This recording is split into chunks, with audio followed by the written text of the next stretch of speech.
So they're preserved there. Okay. You know, science. Well, the first thing we did is we left California. Steve, are we ready? Okay. We'd like to welcome you all to Parent Night tonight. This school year has been going great.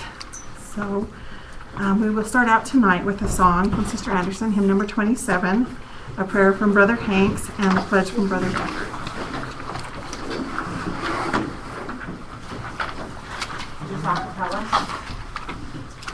Surely somebody plays piano. Thank you. Because if I'm going to lead, I do not want to be sounding. 27? Or if you want to choose another one, I'm flexible.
Our dear Heavenly Father, we're grateful for our many blessings. We're grateful to be gathered here today and grateful for the instruction that our children are receiving in this wonderful academy. We pray for those that are going to be talking today that they will be able to impart the things that they've prepared. And we're so grateful for our many blessings, Father. We're grateful for this country we live in, the freedoms that we enjoy, and to be part of that kingdom. And we hope that we can walk away nourished and that we will continue on the path that we're on. We thank Thee for our Savior. And we say these things in the name of Thy Son, Jesus Christ. Amen. Amen.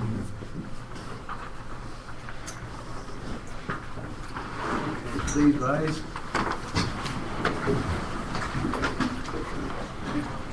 I pledge allegiance to the flag of the United States of America and to the republic for which it stands, one nation, under God, indivisible, with liberty and justice for all.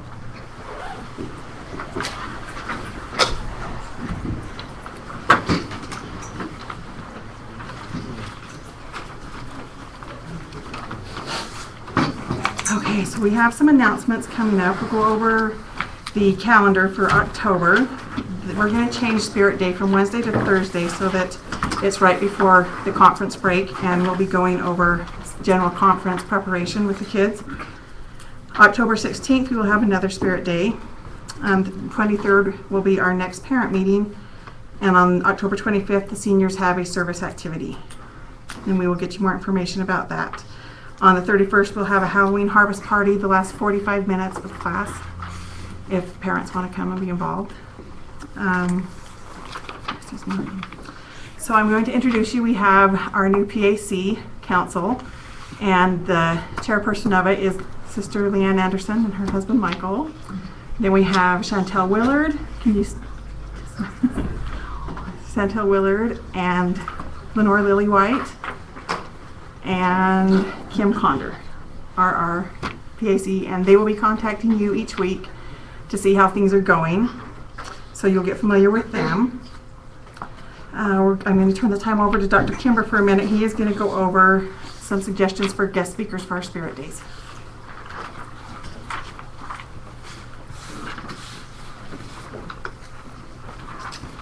Folks, as you know, we want to make sure that as we invite individuals to come in and speak to the school, that you as parents are aware of it in advance and approve of those that we invite to speak.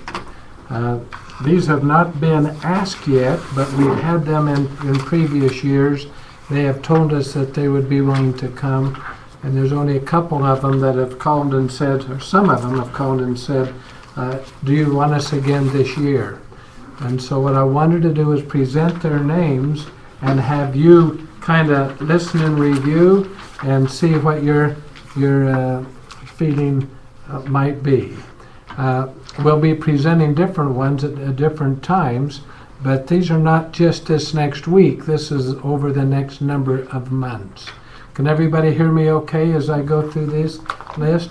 They don't have the list, do they? You do have the list? Oh, okay. You don't have the list of the speakers. That's what I felt. The first one is Elder Wells. Elder Wells served for many years in the member of the 70, a tremendous instructor. We're all comfortable with that. If I read any names you're not uncomfortable, you then raise your hand, okay? So we're okay with Elder Wells. I don't know how many of you know Jason Buck. Jason Buck was a great ball player with BYU.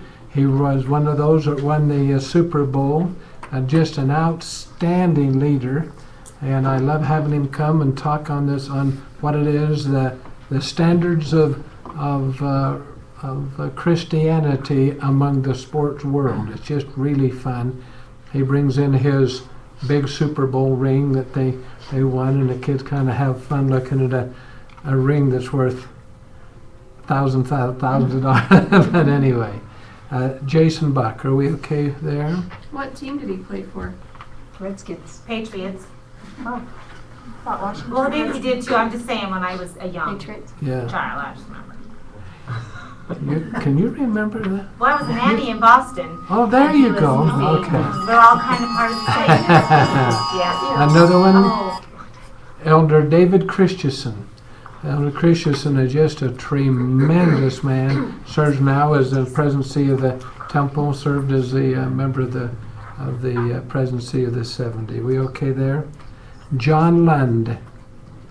Anybody remember John Lund? They taught seminary for an institute for many, many years. One of the top instructors in the country. You okay there? John, by the way.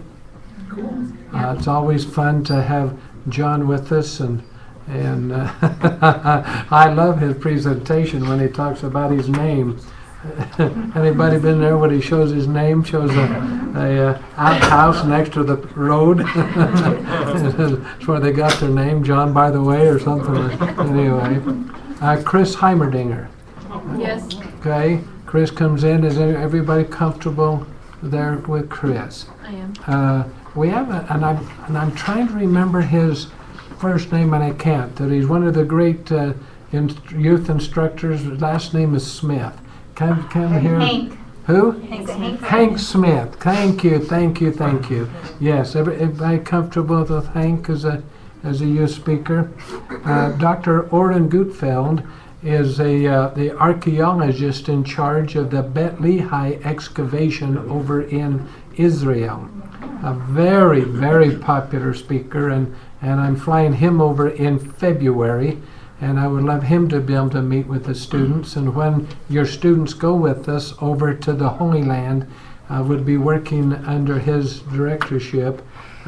He is a PhD in archaeology, a wonderful man, high moral standards, and he's I could say, the director of archaeology there at the Bet Lehi site, and he's in charge of the excavation of Temple Mountain in Jerusalem. But I would like to recommend that he be allowed to come. How many have heard him speak? Any of you have heard him speak? You'd recommend him and that type. Everybody comfortable with that extension? Billy Casper. Anybody do golfing? Billy Casper is one of the top 4 golfers in history. Has won more national golf tournaments than any other in the world except 2 or 3. I think he's number 3 or number 4. Just a tremendous man. A great convert, does a wonderful job teaching. I would like us to invite him. Are we comfortable him coming and with some of the time? Sherilyn Eager. Sherilyn Eager has just been a wonderful leader. Her dad was one of the top leaders in California. Sherilyn is just popular all across the country. One of the great young lady leaders. Ran for politics here in the state. A well-known young lady. Are we okay with Sherilyn? All right. Karen Clark. Karen Clark has been a member of our Board of Advisors for Kimber Academy now for almost 20 years. She's tremendous. She's also the Vice Chairman of Eagle Forum for the state of Utah. Her kids have graduated from our schooling program, and she's just a tremendous youth speaker. Are we all right with invitation to Karen? Chris Kimball. I don't know how many of you know Chris from up in Bountiful. When she went to the Holy Land with us the first time and down into Egypt, my sweet wife wasn't able to go, and I was there as the tour guide, and so I told him, I said, like, instead of me having this very nice suite here, Chris Kimball and her husband are newly married. I was comparing them to me. We'd been married twice as long as they had, so that made them newly married. I said, can I switch and have them get the nice suite? But anyway, we did, and they were just blown away. I was down below the water, couldn't hardly see out the window, and they had a very nice, fun suite. But Chris and her husband are fantastic. But Chris is one of the great youth leaders. When you see her, she looks just exactly like Sharon Palin. Yeah, they could be twin sisters. But a wonderful, wonderful gal. Does a tremendous job in the area of civics and that. Anybody know of her or heard her or met her? Yeah, we all right? Do you feel comfortable there? Then Diane Prince. Diane Prince is one of the wonderful speakers who's a member of the Tabernacle Choir. And she does a tremendous presentation. She comes each month. She's a member of the Thomas Jefferson Center National Roundtable. She's here every month. Her presentation for the young people on my experiences with the Tabernacle Choir just absolutely blows you away as she talks about the experiences of being in the choir and what it means.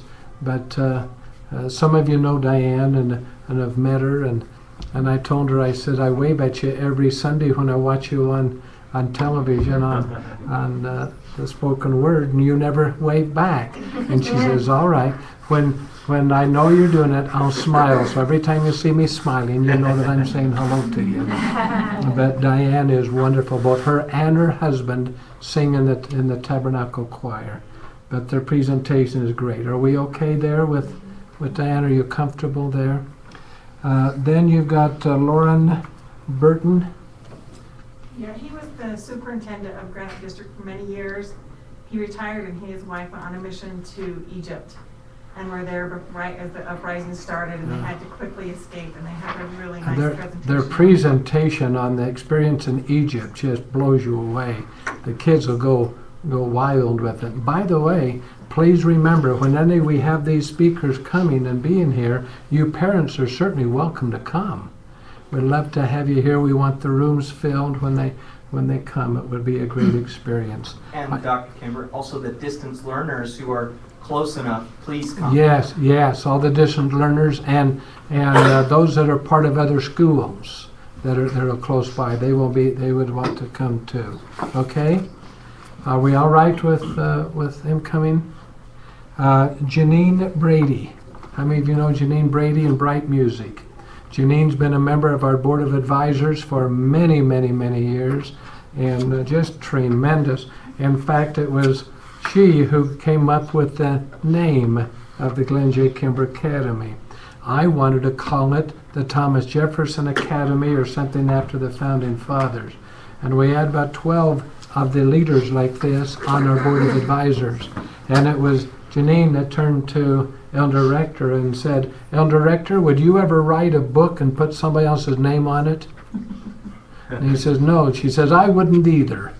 This school would be called the Glenn J. Kimber Academy. And I said, oh, I don't want it to sound inappropriate. I'm not building this for me. And she said, who's talking about you? You're the ones that put it together. You're the ones that will have the... So they took a vote, and the vote was 11-1. And when you're outvoted by that many, we ended up with the Glenn J. Kimber Academy. But Janine does a great job. She does bright music, etc., does a wonderful job. Are you comfortable to have her come in with your students? Jane Ann Payne.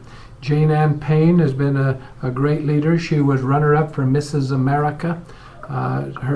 She and her husband, Dean Payne, he's now passed away, were some of the top leaders in Provo.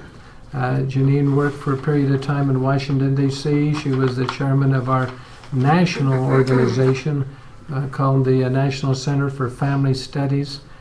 She's just a tremendous mother and grandmother and does a marvelous, marvelous job. Are you okay with anybody heard anything of that they would be discouraged about there? Are we okay there? All right. Nicolene Peck. How many know Nicolene? Anybody heard of Nicolene and that? She's over in England right now. The church has her over there lecturing all over on family relations and etc. She has lectured for us for a goodly period of time. Are we all right there? Yep. To invite her? Glenn Rawson. How many of you ever see the television production the church does on history of the church and all that, and the papers, the Joseph Smith papers, all of that? This is the Glenn Rawson who was the narrator of that. We okay there? And then we have Ron Esplin. Ron Esplin is the one that the LDS Church has in charge of the Joseph Smith papers. He's the director. And Ron and I have been friends since graduate school. We were in graduate school together. His mom and dad, many, many years ago, owned Permapac in Salt Lake. But Elder Esplin is the one in charge of all the Joseph Smith papers, the Brigham Young papers, all of that. He's the director for the church. I would love him to come and talk to us and tell the story of the Joseph Smith papers and what is all the background and what it is. He was also the one that collected over 30 big trunk loads of letters and materials on Brigham Young. One of the top men that I know of anywhere on Joseph Smith, Brigham Young, John Taylor, those on their personal lives. Love to have them. Are we okay there? I also would like to invite at different times our elected officials. I'd like to extend a invitation to each of the members of our Congress from the state of Utah and our 2 senators to be able to come in at different times and give presentations there. Are you okay with Senator Hatch and Senator Lee being invited to come and speak to the young people? Are you comfortable with the Congress? You're not? As long as they're not afraid of questions. You what? As long as they're not afraid of questions. Oh, and I'll tell you, they're not. You wouldn't have an I don't like the idea of Warren Hatch. Okay. All right. So you'd rather not? How many would rather not don't have love that Senator idea. Hatch? My preference is I me. don't. I'm okay. Well, I like I think if they come, it's good as long as they're open to questions and to being questioned. Which answer to the people. absolutely. Or we can put them on the hot Which seat. they would be. Which would be. Let me tell you a fun one that Senator Hatch. I invited him to come and speak to our national roundtable here in this room. We had him speak to a group in Bountiful, and I had put out over 320 tickets. And I wanted him to have a chance to meet the people. And so I set 4 chairs at the front. I sat in one, had him sit in the next one, had the next one empty, and then Al Jackson, the MC, in the fourth one. And as people raise their hand with questions, I'd have them come up, shake hands with the senator, both of them sit down and speak eye to eye and ask her questions. The problem was, is they would ask the question, the senator would turn back over and to the audience as a politician again. It was before So- elections. So I told him, I said, hey, we need to back away from that a little bit. And I said, I want him to speak at our leadership group, and I get to ask the questions. So I had this chair and another one here, and I asked the questions in front of everybody. It was fun. As he turned and started out, I said, no, Senator, I'm over here. I'm asking the questions. And we really had fun. When we were done, he said to the folks, we had about 70 people here. They were from Florida on the east and California leadership on the west, etc. And he said, I love Cleon Skousen, and I love his widow, Jewel. I love Glenn Kimber and his wife, Julianne, but Dr. Skousen was never so tough on me as Glenn Kimber is. And I said, well, Senator, now I get the last word because it's my meeting. I said, as a family, we invited you to speak at Dad Skousen's funeral because we knew of the love that our family have for you and the respect that we have. And I said, Senator, you told me then at the funeral that just because Cleon Skousen is dead does not mean he's not going to come back in the middle of the night and wake you up and tell you to vote differently. And Senator, I'll tell you now what I told you then. If you'll repent and vote right, you'll sleep better. But anyway, if you would rather not, we'll hold off on that. But as we've had him speak, I've not had any problems at all with him. Personally, I think it's good for the kids to have the opportunity to hear elected officials, whether they agree with them or not. Because it's good for them to meet people in person and to be able to learn to get a feeling for them. So personally, I would hope that you would invite them even if we don't agree with them politically. So Are we comfortable with that? By show of hands, how many would say yes, extend the invitation? How many would say we would rather you not? I agree with what she says. I just am taking it a different direction. I think he's just I just don't agree with him. I don't like him, and I would just hate that he. So if we do it, just so arrogant. if we invite him to come, don't do it until after January. Because I fully agree. It's a great experience because he has this position. It's just kind of vinegar in my mouth. As long as he's not trying to push that position, I'm with her. I have a hard time with him. If he comes, we would probably disagree more with him too. You know? But I'd still rather have the kids. I think it's a good opportunity. It would be good for the kids to see both sides of the fence. You know, the liberal side, the conservative side, and the sold-out side. There you go. To see all sides. Well, that'd be kind of a fun one, wouldn't it? Now, remember now, when these are invited to come, you're able to come too. Oh, I will. Of course. Okay? Because, like I say, that becomes fun. Do you want to hear a weird one? I'll tell you a weird one. I want to meet with Harry Reid. I would very, very much like to. And people will say to me, they said, do you agree with him politically? I said, absolutely not. I don't agree with President Obama, but I was thrilled to see how many of the students wrote a letter of appreciation to President Obama. And I thought,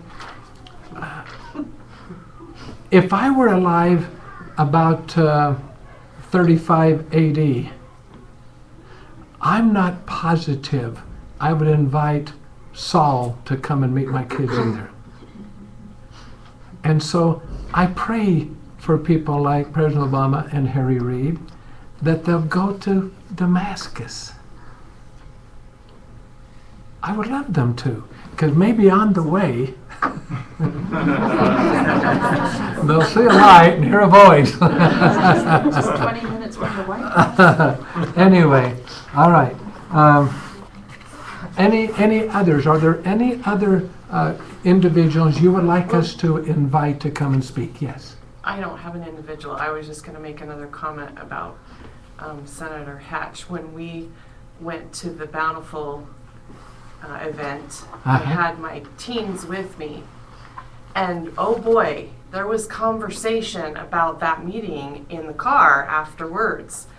It was like, Mom, why didn't he answer the question? I mean, they saw right through it, and it was a great opportunity to say, well, you know, that's sometimes what happens when people don't live the way they believe in. You know, they do different things in their politics than they do, or that they should do. One of the things that we did, and we had so many people wondering about the voting.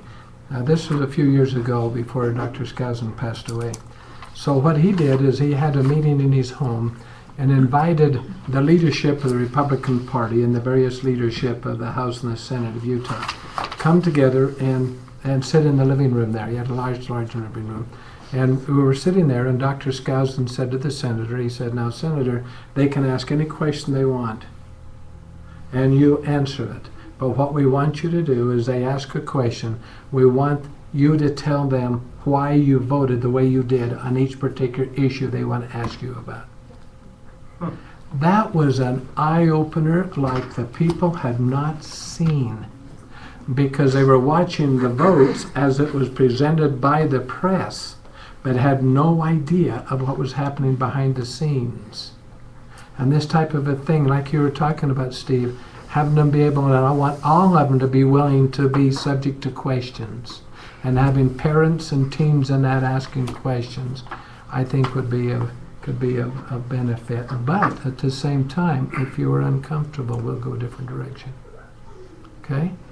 Now tell me now, are there other speakers that you would like us to invite? Yes. There's the gentleman who, I don't know if he did the screening and all that stuff, but he makes those YouTube videos for the church. He did the Chris, the one on forgiveness. Chris, who had his family taken away from him, his wife. T.C. Christensen. Is that the gentleman's name who filmed it? He's the one that filmed it. He did that one. He did Testaments. He does all of those kinds of filming. He did the ones with Larry Miller and all of those. Okay, this might be a smaller scale. It's just the little ones. I don't think he did but I think he did. You don't have his name? I don't have his name, but I can get it.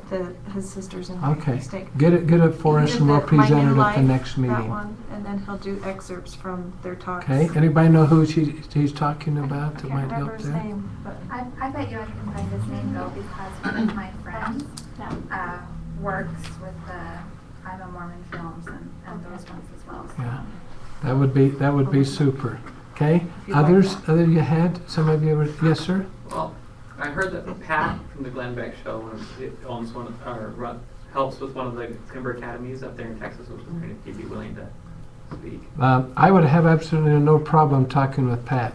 Pat and Jackie were our partners at the Kimber Academy down in Keller. And Glenn's kids were going there and Pat's kids were going there. And the problem we had was there's a challenge with security. Glenn is public and there's a whole bunch of security problems. So at the Kimber Academy there, we had to have 2 cameras monitoring everybody coming and going. And it prevented him from telling much about the actual program. So Pat and Jackie, we had them take over the school, change the name from Kimber Academy. I'm still listed as the founder and still an advisor, but they have a different name so that their children can have protection without it jeopardizing all the rest of the Kimber Academies. But both Pat and Jackie would be excellent with that. What about Stephanie Nilsson? Let's hold on just a second. Are we comfortable with Pat and Jackie there? Oh, yes. Okay, very good. Who? Stephanie Nilsson. She was the young mother in Provo that was she and her husband survived the plane crash. Is that the one by Filma?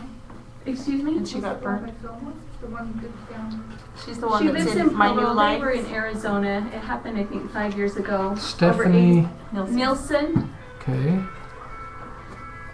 Are we okay? Anybody have any We all right with that? Okay. Any others that you would like us? Yes, ma'am. What about Brother Potter? I don't remember his first name, but he traveled the trail that Lehi and his family did from Jerusalem to the Valley of Laban, and then all the way down, and actually routed where they landed in the Americas. Yeah. And Did an excellent book on that he wrote and everything with it. Yes, good man. Good man. Are we all right? If we all right there? All right. Joy? I know that John's cousin, Chris Belcher, has spoken here before. The blind, she was blind, she became blind. Anyway, I don't know if you want her coming back here. She sure enjoyed being here. Well, she was wonderful. She has quite an amazing story. Yeah, her story is just fantastic. Fantastic. And she was very well received by the kids. They just did come apart with her. Yeah. We all right? Anybody there? I'm sorry, I didn't hear. Who was that? Chris Belcher, you can find out more about it, but she gradually became blind, and she's blind now completely, and she just talks about her struggles and I guess gaining her testimony again, through this experience and overcoming it is quite... She does not blame God. She has the sweetest testimony, and be able to tell the kids on overcoming challenges of life, it just blows you away. The kids just, they did a come apart when they were there and asking questions and be able to visit with her. I would definitely recommend her. Okay? As far as the civic leaders, I think it would be a good idea to get some of the local leaders, like maybe the county sheriff and people like that who are influential in their future lives. Yeah, we're going to hire them to come and monitor the playground around us. There you go. I think that is smart. I really do. To invite some of those in. If you will be kind enough to get some names for me on them, that would be of a great advantage, and we'll present those names in future time. I like to end up having anywhere from 2 to 4 each month, because the 30-40 minutes that they would spend with the students in that kind of a capacity enhances the training so much that just adds a dimension for the learning process. Okay? My little brother would love to come. Good. Senator Thatcher, he'd have a blast coming and visiting with the kids. He's actually pretty good. Like, some of those guys are really boring, but Dan's actually pretty good. And right now he is the Senator District 12. For state Utah senator. Yeah. Would be wonderful. Okay. Yes. So we talked a lot about Hatch, but you were including Senator Lee and... Yes, we asked about Senator Lee. Senator Lee has been here. Chavitz. You bet. Chris Stewart. Chris would be tremendous coming in that. You bet. But what we will do is we'll be announcing it in advance. So when we talk to them and we start scheduling them, we will let you know so that you know in advance. We want you to be comfortable with it. The subjects that they will be working with, we would love to have it, because we don't want parents to say, I wished I knew that person was there, because if they were there, I wouldn't have my kids, that kind of a thing. I don't want to show any videos. I don't want to have any speakers. I don't want to have anything like that has not been approved by you parents in advance. Is that okay that way? We might want to try Mia Love too. Yeah. She's great. Yeah. Are we okay there? Yeah. Okay. What about Merrill Jensen? Who? Merrill Jensen. He wrote the music for like How Rare a Possession and a lot of the church. Merrill Jensen would be good. Oh, there's one more I want to invite. Merrill Jensen, everybody know about Merrill Jensen? Tell a bit more about him. He's what? He's written a lot of the music to the church films. How Rare a Possession. church films that are being shown up at the Joseph Smith Memorial Building and stuff like that. I also want to invite Alan Osmond. Second generation. Oh, I love him singing. He was so fun. And we had him he did the Christmas program for the Glenn Beck. Did anybody see the Glenn Beck Christmas program? That was filmed in our school down there. And the Osmonds, their mother, got our curriculum and homeschooled all the Osmonds through the process for their education with our curriculum. And she passed away, and I went and met with some of the second generation. I said, your moms and dads would know about us, what we're doing. And they said, we all know about it, what you're doing. We've all been trained in that. So we were down there in Texas, and I was there for the Christmas filming. And he came up to me and said, so you're Glenn Kimber? And I said, yes.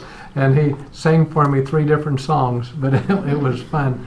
But boy, does he have a wonderful voice and a great story to tell.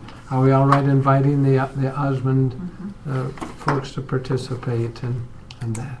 Well, that'll give us a good list to work with. And we'll schedule them over the time. We don't want to have too many, but there's plenty of time to put in 30 or 40 minutes almost once a week if you're comfortable with that and that type of exposure for your young people. We all right with that? And I want you to know what a thrill it is for me to be able to be back in the teaching again. Yes, ma'am. Will all of the classes be participating or just? Yes. What we normally do is when the speakers come in, they speak to the senior class and then come for the full time, normally for 30 or 40 minutes. Then they come in and do shorter presentations for the younger students, because it's very hard for the junior A kids to be hearing a 45-minute presentation, and they normally have a little bit of a disturbance with it. But at the same time, we want them to be dressed up that day and be able to meet the different ones. Okay? And we'll also invite some of these to speak in the evening program, and Teresa Young will be talking about that in just a few minutes. But I'll be turning it back to Ruth now. But I want to just have a chance for you to meet Teresa. She's going to be talking to you in a few minutes. Teresa worked for me for a number of years. Her family members were part of our national and international student officers. They've traveled with us overseas. They've been absolutely fantastic. She's had, I think, 6 that went through the schooling program. She's got 2 returned missionaries, 2 out on missions now, 1 more ready to go. They've just been tremendous with us. And family circumstances are now where she can come back and be with us full time and helping out.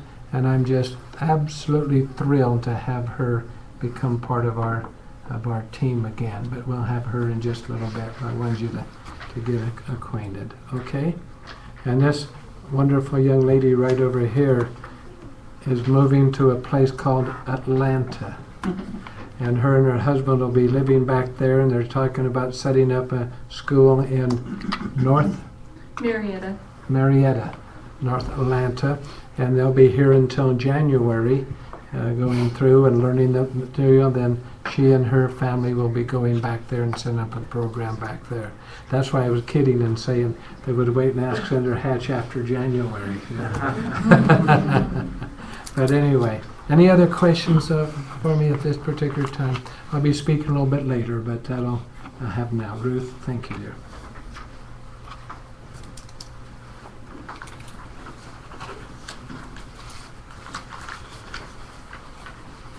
Okay, a few more things to go over. Let's see. We have Dean's interviews to get set up this month.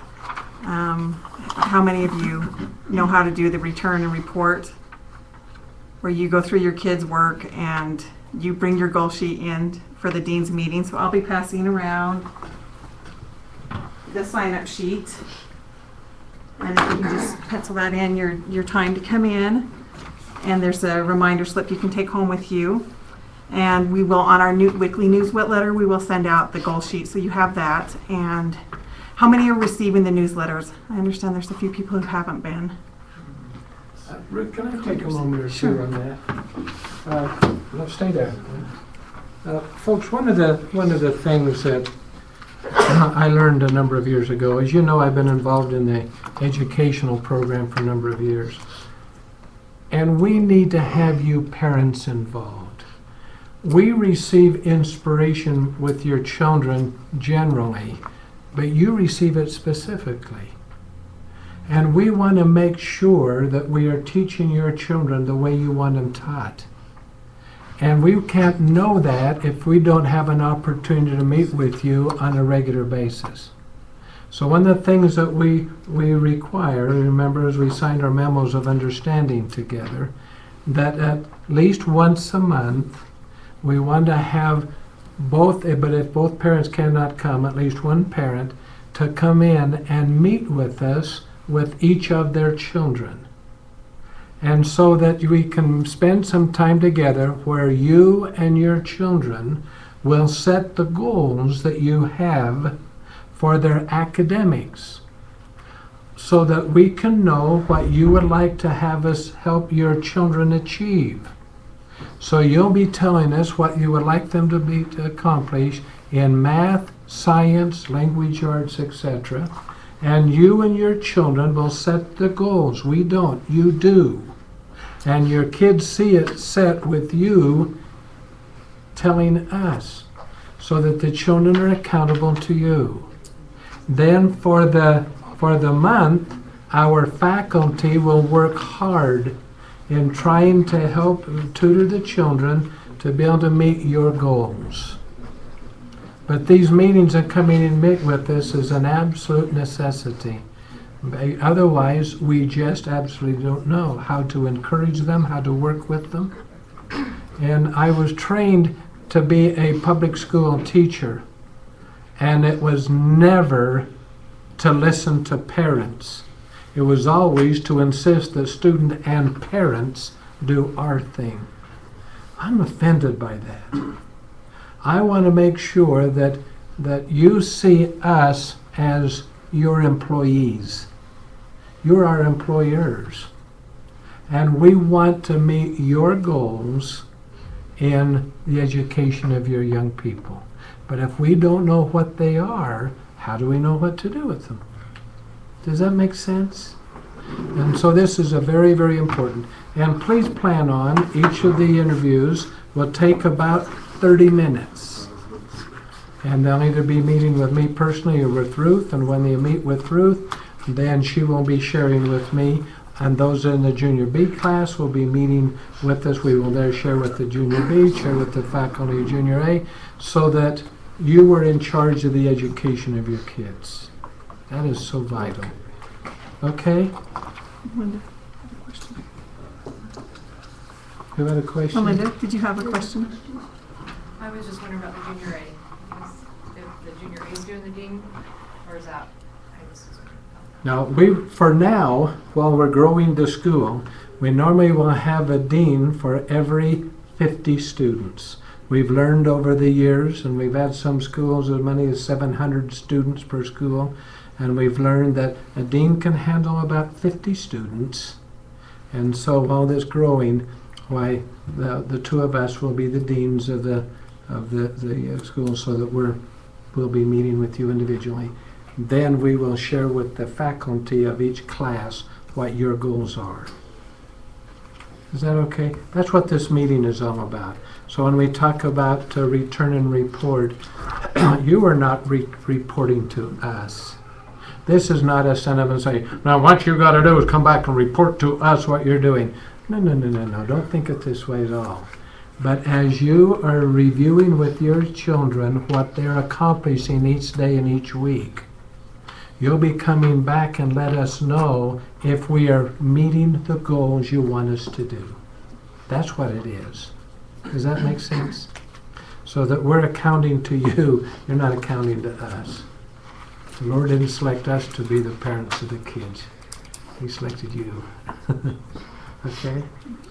Okay, then also we have volunteer hours that each family needs to do about 40 hours a year.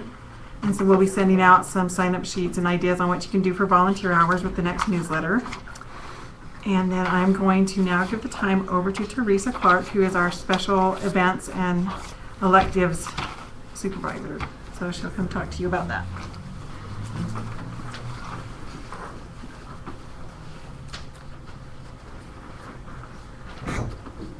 Hello everyone, I am excited to be back with Kimber. My kids have been out for a while and I'm free again. So with the empty nest, you know, you have lots of time. So now I'm back with Kimber. Excuse me 1 second. I got a text from the boss. Oh. And she said, move the camera a little closer.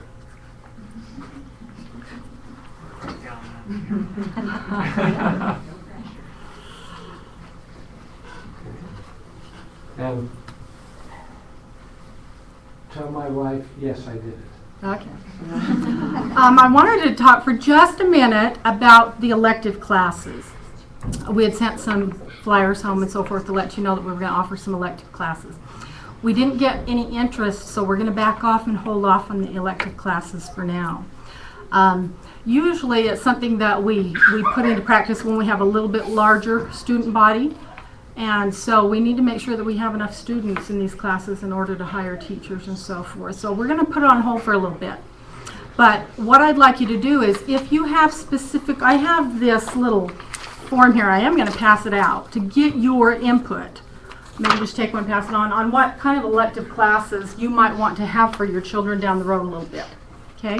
So when we get to the point where we might be able to institute some, we'll have your feedback in planning that. So we're going to put that on hold for just a little bit, but we're going to focus on the adult classes, or the classes for adults. I guess that doesn't sound right to say.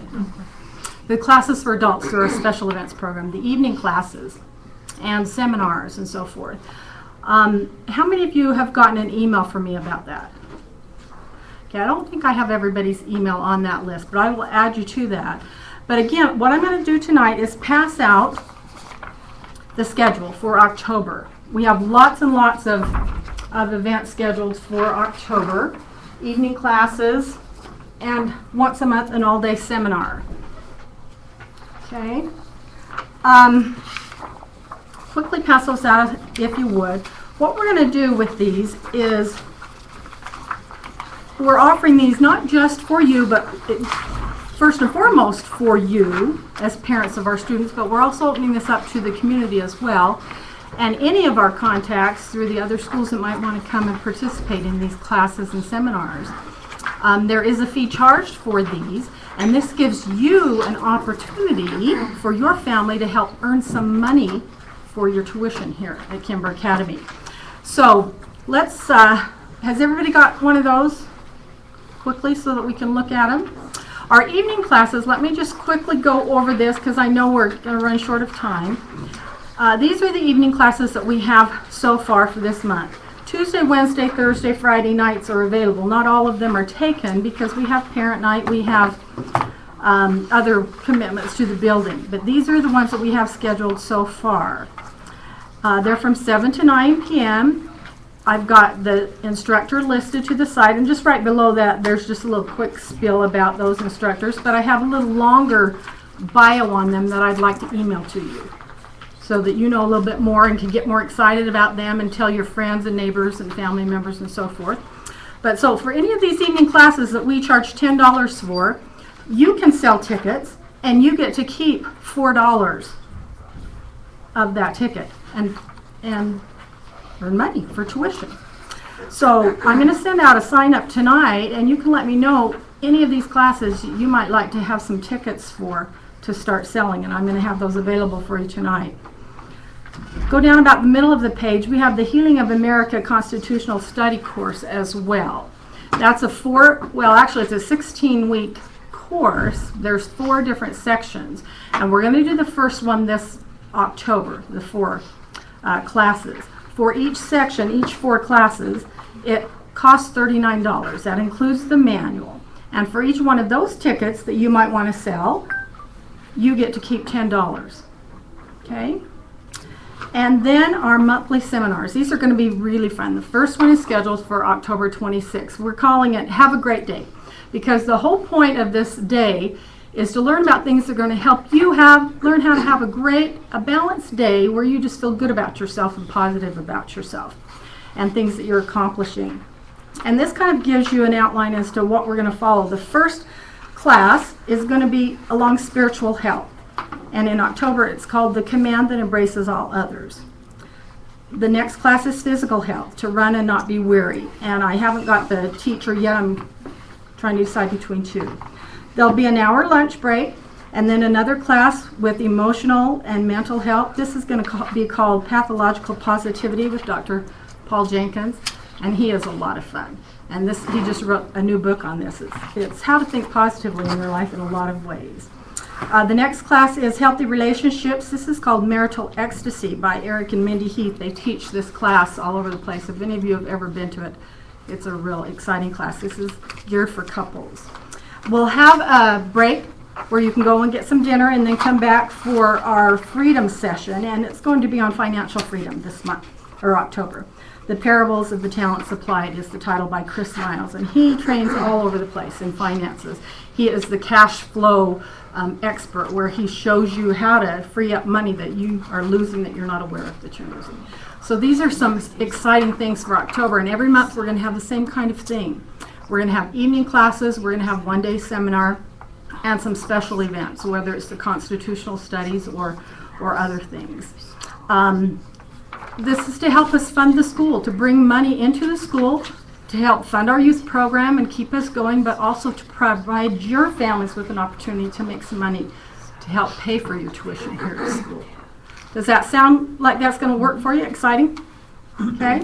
Now, since I'm organizing this, but I really cannot be here every single night, I'm going to need some help with hosting. This might be a way for you to get some volunteer hours in at the school, and also a way for you and your spouse to attend a seminar for free. So I'm going to pass this around. For any of these things that you can help me host, sign your name. Okay? That would be greatly appreciated on that. These are the tickets. I'll show you what they look like.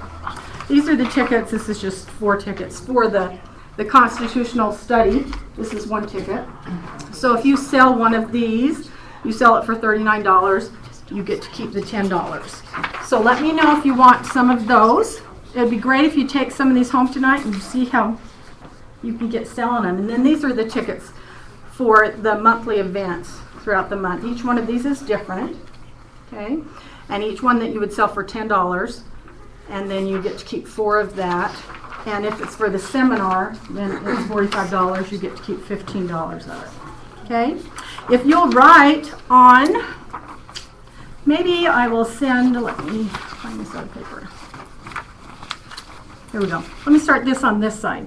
If you will take some tickets home and see if you can help sell some to help your family, write your name, phone number, and how many. Okay, the sheet has like every event on it. So you would get, like, if you want 5 tickets for each event, let me know. And we'll get those available for you, and you can try to sell them, friends, neighbors, whomever you know that you think might be interested. If you know people out of the valley here or even out of state that you think would be interested, we are going to have these available live streaming. And so they can go online, and I'll give you instructions on how to do that, where they can purchase their ticket, or it's an access code where they can get on and watch the classes online. Do you have any questions on any of that? So the number of tickets, that's for the Have a Great Day, the daily one, the big long one? Right. Right. That's the seminar, the whole day seminar that's on the 26th. Okay. Let's see if I forgot anything on that. I think that's it. I did try to talk fast because I know we're getting short of time. So anybody have any questions at all? The $45 for Have a Great Day, is that per person or per couple? Yeah, that's per person. It's for the entire day. Okay. So normally each class is $10, and there's 5 classes, and so we took the discount on that. So if you want to buy the whole thing, okay. Now, I thought about having the option available to where you could just come to one class during that time, but I'm not sure how we could monitor that. You know, if someone paid for just one class and came in, I don't know how we would monitor that. They might pay for one and stay all day. So at this point, we're going to sell it for the whole day and see how that goes. Okay. And then next month, we'll have different teachers, different speakers teaching the classes, and I think they're all just going to be exciting classes. Did they sound good to you? Yeah, I think so. I got a great response online when we sent out emails to our contacts online, and they were all excited, especially the people out of state, to be able to watch these because they don't have the opportunity to come. So we'd just like to fill the room up as much as we can. So, all right, I think that's it. If you'll go ahead and fill all those things out, I'm going to have tickets for you available tonight before you leave if you want to take some home. Because next week, we already have 2 classes. Tuesday night, our very first class, Dr. Kimmer's going to be teaching. I guess I should go back to the front, sorry. I wasn't finished. Tuesday night is our first one, and Dr. Kimmer's going to be our teacher for that, for American History and Prophecy. And so we want to get on ticket sales on that right away so that we can have a good group here for Tuesday night. And then Thursday, we have Dr. Jenkins coming with Relationship Rejuvenator, I believe it is. And there's a little bio that I'll send you on that. I'll email that tomorrow to you to talk about that class. But it's a relationship class, mainly marriage, but it's talking about all kinds of relationships and how you can make them a positive thing. So we have 2 classes already next week, so that's why I'm going to send you home with tickets tonight, and hopefully we can start selling. Okay? Thank you. Thank you.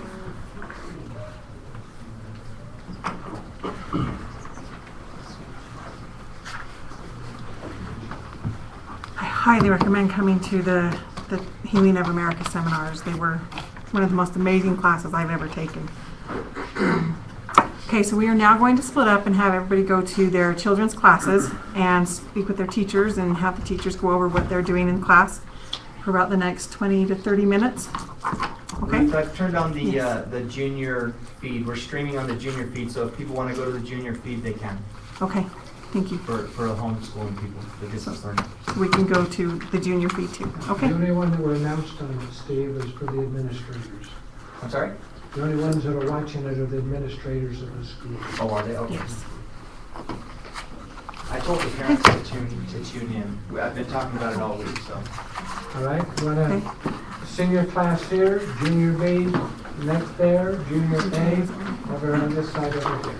Okay? Keep passing those papers around when we're done in this room. I'll take them to the other room. Yeah. And make sure you turn in. We'll all be back here together in about 20 minutes. On the platform, just a little bit each class. Me too. Like this one is recorded, so I can help you watch this. This is the senior. So I would do some in junior B and then the junior A. And junior B is? That's with Brendan. Yes. He's doing okay. Better. I've seen a big change in him. Good. Yeah, I didn't sign up for this because I want to talk to Colby about it. So we'd spend half an hour for each one of the children, so that's 3 hours. You can break it up in threes. Also, if you do them, if you feel comfortable, maybe your senior kids all at one time. The junior B. Okay. And then the junior A. That would probably work better because Colby Green is all business. Just figuring it out. You know, it's really interesting. And the babies know. So. Anyway, he's absolutely adorable, but not trying to accomplish something. But maybe we could do it that way if we could do. And these are available in the evening, so. Or we can later afternoon. So, to all of these later afternoon, because that would probably work for Colby. Later afternoon and evening. I'm just going to have to ask him and have him call. Give me a number. Does he call you personally? 801-766. And he would talk to you personally. There was one thing I didn't mention earlier that I we'll mention now, and if I mind me, I want to mention that we're going to come back together again. May I please encourage you, moms and dads, as often as you can, come in and sit in on the classes with your young people. It adds such a marvelous thing. The other day when we had 3 of the moms here at the same time, that changes the complexion of the whole class. It's marvelous. And when we had our schools go in before, we always set a goal to have 1 of the parents for every 5 of the young people in the junior A, junior B, and at least 1 parent for every 8 students in the senior. And when you come, you can't sit at the back of the room. You don't come to spy. You bring your reference materials and come in and sit by the kids and be part of it, be students. It really works nicely. And boy, we encourage that as often as you possibly can. Now that little fly, I just came from the VA hospital. I know what to do with flies. Send them out on tour somewhere. But now let me talk a little bit about the senior class and what we're working with. One of the biggest problems that we got with our students, please understand, is helping them learn how to self-govern. In most of the educational systems they are put through, they normally identify an educational box, and every student has to fit the box. Because if they don't, they're labeled. And it forces the students to have to perform but not think. And one of the greatest things we can do is help our young people how to think, but it's one of the toughest things to do because they're not accustomed to it.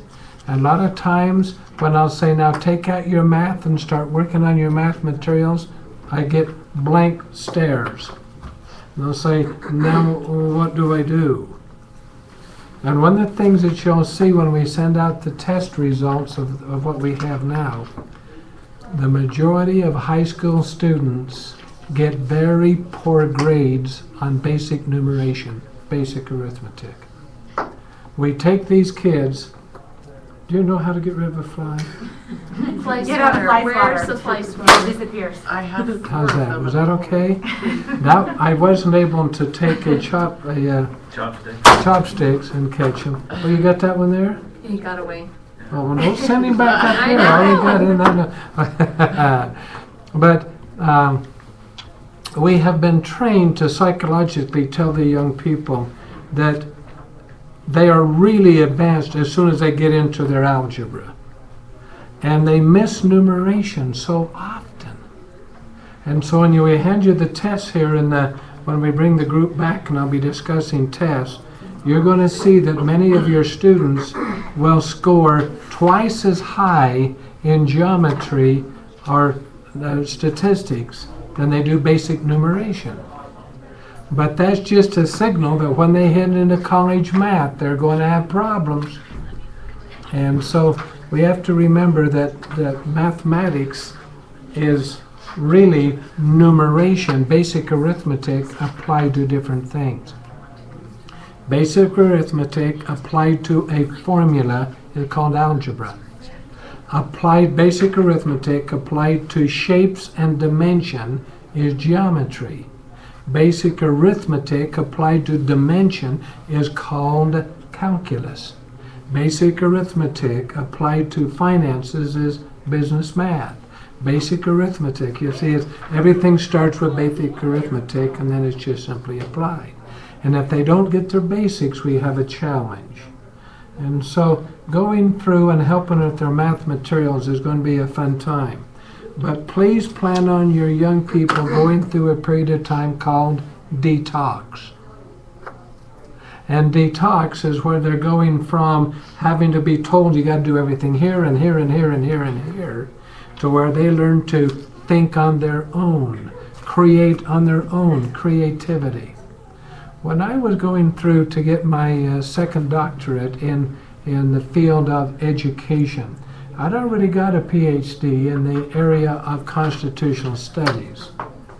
But to be able to do it for studying the founders, they kept saying how important education was.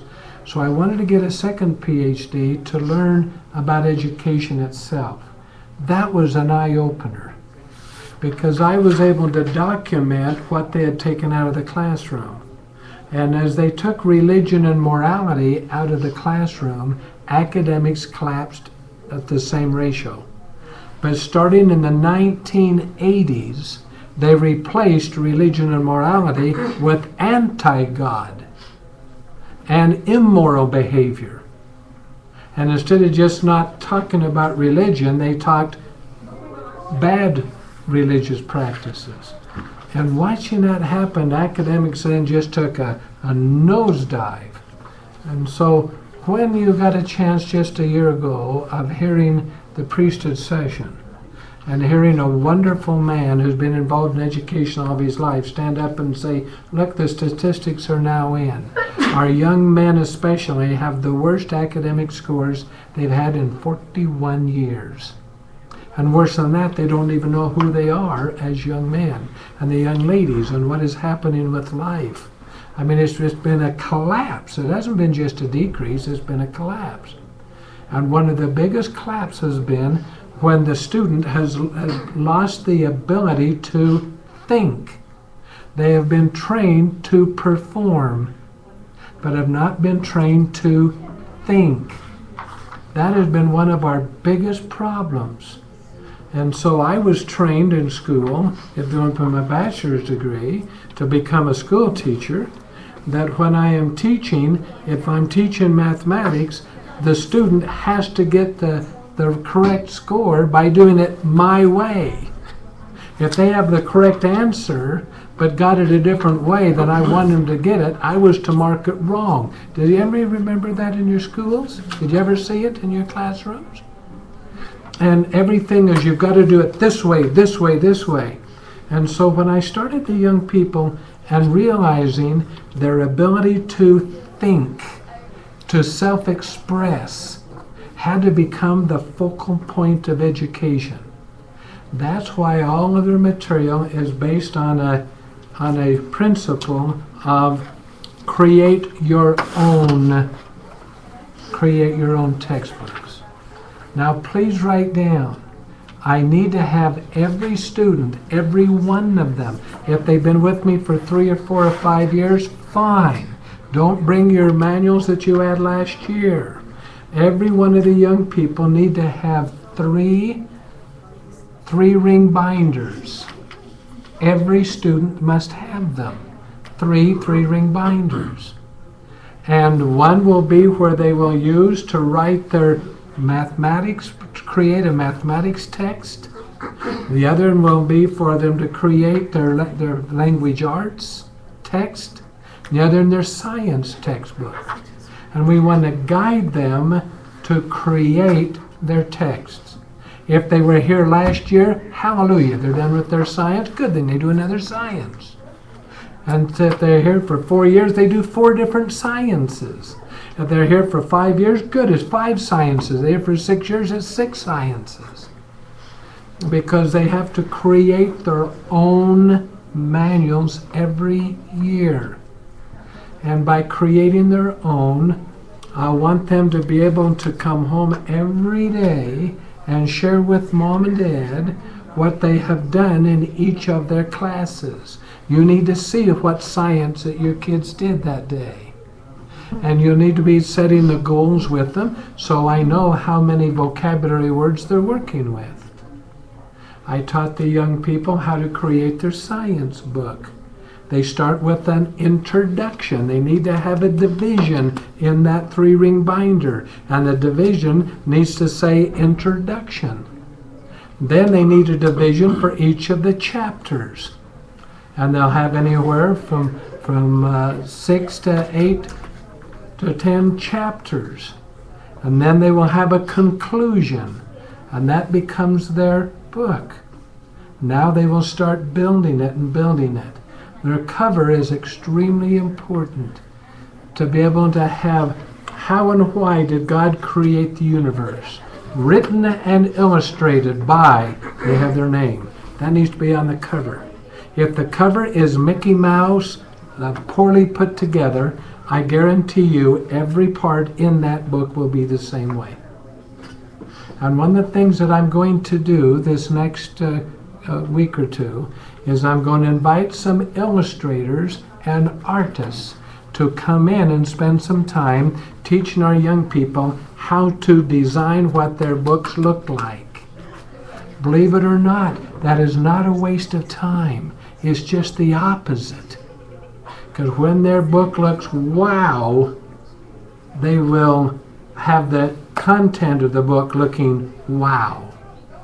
But if the cover is shoddy, I'll tell you, having been for the last many years now, about 48 of them in the Skousen family, and watching the importance of how Dr. Skousen selected the covers to all of his books.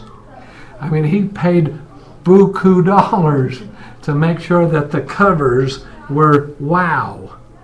You hear what I'm saying? Because what's in them is reflected by them. So please help and encourage your young people. But when I was looking around with them today, of the 21 students in the class with me today, less than 1/2 had any of their binders at all with them. Yes. Dr. Kimber, I think for myself, it's been easier for me if I was able to see examples of what students have done in the past. Do we have some books in there? Yes, we do. Some so that the parents can look at them? Yes, we do. Because I think and that really helps. They're here on the shelves. You can take a look at them during when we get through and go through. But I'm not seeing hardly any of them done yet the way they really ought to look. I take the look at those and I say, now, are they ready to market?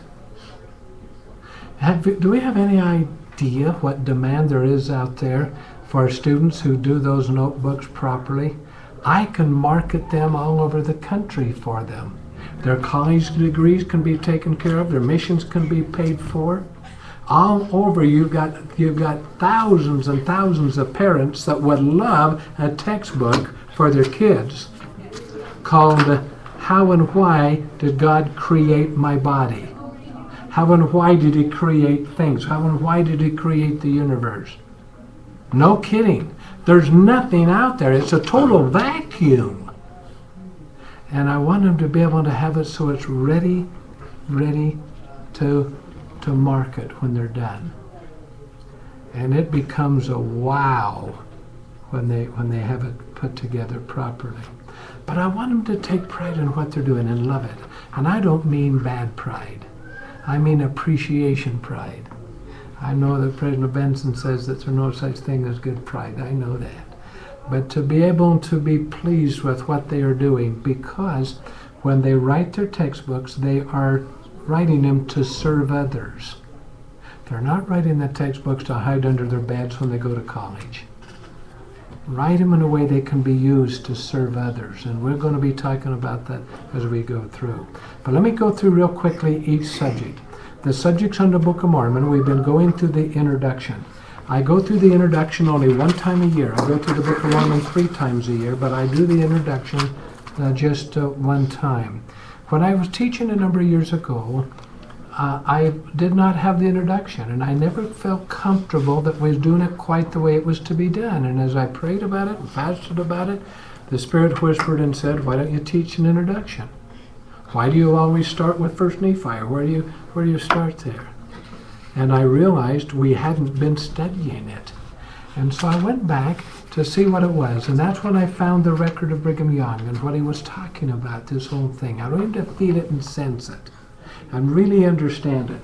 We have, for those that are not LDS, we have a new book for them to be able to use in our religion studies on the New Testament. This was originally put together by Reverend Don Sills, who was a great Baptist minister. He's now passed away. And a great minister now by the name of Bob Smith out of Colorado. Tremendous friend. We had him go through all the materials and put together the hook dates on the New Testament. And so people that are not LDS that want to be going through the New Testament at the same time we're doing the Book of Mormon now have a textbook all done. It has the hook dates for them, etc., and works out just tremendous. We have pictures there of the two authors, and then we have their hook dates. And it's fun. These are the dates selected by the ministers for the New Testament. I would recommend that some of your young people who may want to, and for family home evening or etc., you might want to include this and get a copy here from our local bookstore and be able to have it. You got the first date they selected in the New Testament, 750 BC. How's that for the New Testament? The second date is 63 BC, then 0, then AD 12, AD 30, AD 33, 65, and 75. I mean, that was one of them was AD 0 and AD 1/2. But it has it's a great material. You'll really enjoy it. But anyway, we're going to finish the introduction. It's going to take me this next week to finish it.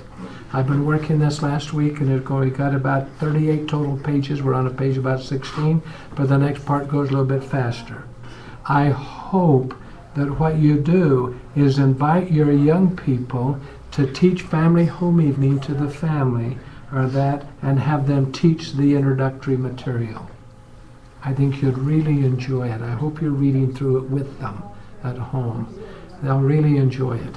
And then we will be going through hook date 2200 and then hook date 600. Those will be what we will be doing in the month of October. Are you okay there? Finish introduction, then hook date 2200, all about the Jaredites. Now let me just warn you a little bit about that. There's some material in the book documented that we a lot of times don't talk about or hear. For example, with the Jaredites. I had a student years ago, David Clark. He came to me and he says, I don't like the way you're teaching about the Tower of Babel. I said, why? He said, it makes no sense. I said, what do you mean it makes no sense? He says, well, it just makes no sense. He said, when you were growing up, did you ever make your father angry at you? I said, I never did. I said, I never did. And he said, well, when you did you go look for him? I said, no, I hid. He said, why are you telling me that the people were disobedient and they knew a God was going to destroy them, so they were building a tower to go to heaven to talk to him about it? That makes no sense. Wow. I said, I better research that. I did for a long time. Finally found a wonderful general conference talk by a man by the name of Joseph Smith. And he described how they were building the tower to go to the city of Enoch. And why? For 3333 BC, the cities of Enoch, and it was called the cities of Enoch, were known as the city, were taken into heaven, and they could literally see it rotating. And he said for over 100 years after the flood, they could still see that landmass rotating. And I went back and got all of that material from the general conference, and then I knew that you have to, number one, find a prophet that was teaching it. Number two, it needed to be taught in public. And number three, it needed to be taught in current time. And so I found the original, and I found them teaching all about it. Brother Pratt and others were then teaching all about it. And then I found it taught at BYU devotional by one of the members of the Quorum of the 12. And I says, then I'm comfortable putting it in. So when we put it in, you're going to find when we study that material, we're going to have the documentation for you. Please read it. If I'm interpreting it inappropriately, please correct me for your children. Tell your children that, because the new materials and that is up to mom and dad to make sure you're comfortable with it. Does that make sense? But we're going to be talking about the Jaredites and all about them, and then about Lehi coming to America and what that all means. Are we okay with that? And so that will be in that one. Now their math, the next subjects will be the math. Now, I want to get your permission, and I'm going to have to, I apologize because I was delayed at the hospital today and I didn't get the list made for you. But I'm going to be contacting you parents to get permission of the particular book that I would like to read for this next couple of months to them while they're doing their math. Math is left brain. And we have experimented with having music playing while they're working on their math, and it increases the math that they do. But when you're reading a real fun story to them, it increases the number of math problems they do on an average of 300%. It blew me away because I thought it would be totally detracting, but it isn't. And I'll say to the student, now don't just sit there, but I want to read to you a fun book. And I like to read material from the Old Testament period when we're studying Old Testament in history. That's the period, so that it ties together. When we study the New Testament, for example, I'm going to ask you permission to read The Hiding Place. How many have ever read The Hiding Place? And to hear that story while they are doing their math work, that kind of a thing. But I'll be contacting each of you and the senior parents of the senior class to get your permission to start reading this next week. So while they're working on their math, I'm going to read to them. I've read Little House on the Prairie so many times in the classes, I've had to change it to Little House on the Prairie just to give me a different title with it. But the thing I love about that is they have one tier event every chapter. And I've learned a long time ago, don't read articles. I tried reading articles out of the Ensign and different ones. But when you're done with an article is designed that when you're at the end, you're at the end. But books are written in a way that when you're entered a chapter, it is built up to where you want to read the next chapter. And so I find that reading real fun books. And one of the things I like to do is go to the deserted bookstore. What's it called? The Deseret bookstore, okay, and find out from them the most popular books for teens now and be able to have them. I love John Bytheway's writings. I love his books. I love Chris Heimerdinger's books.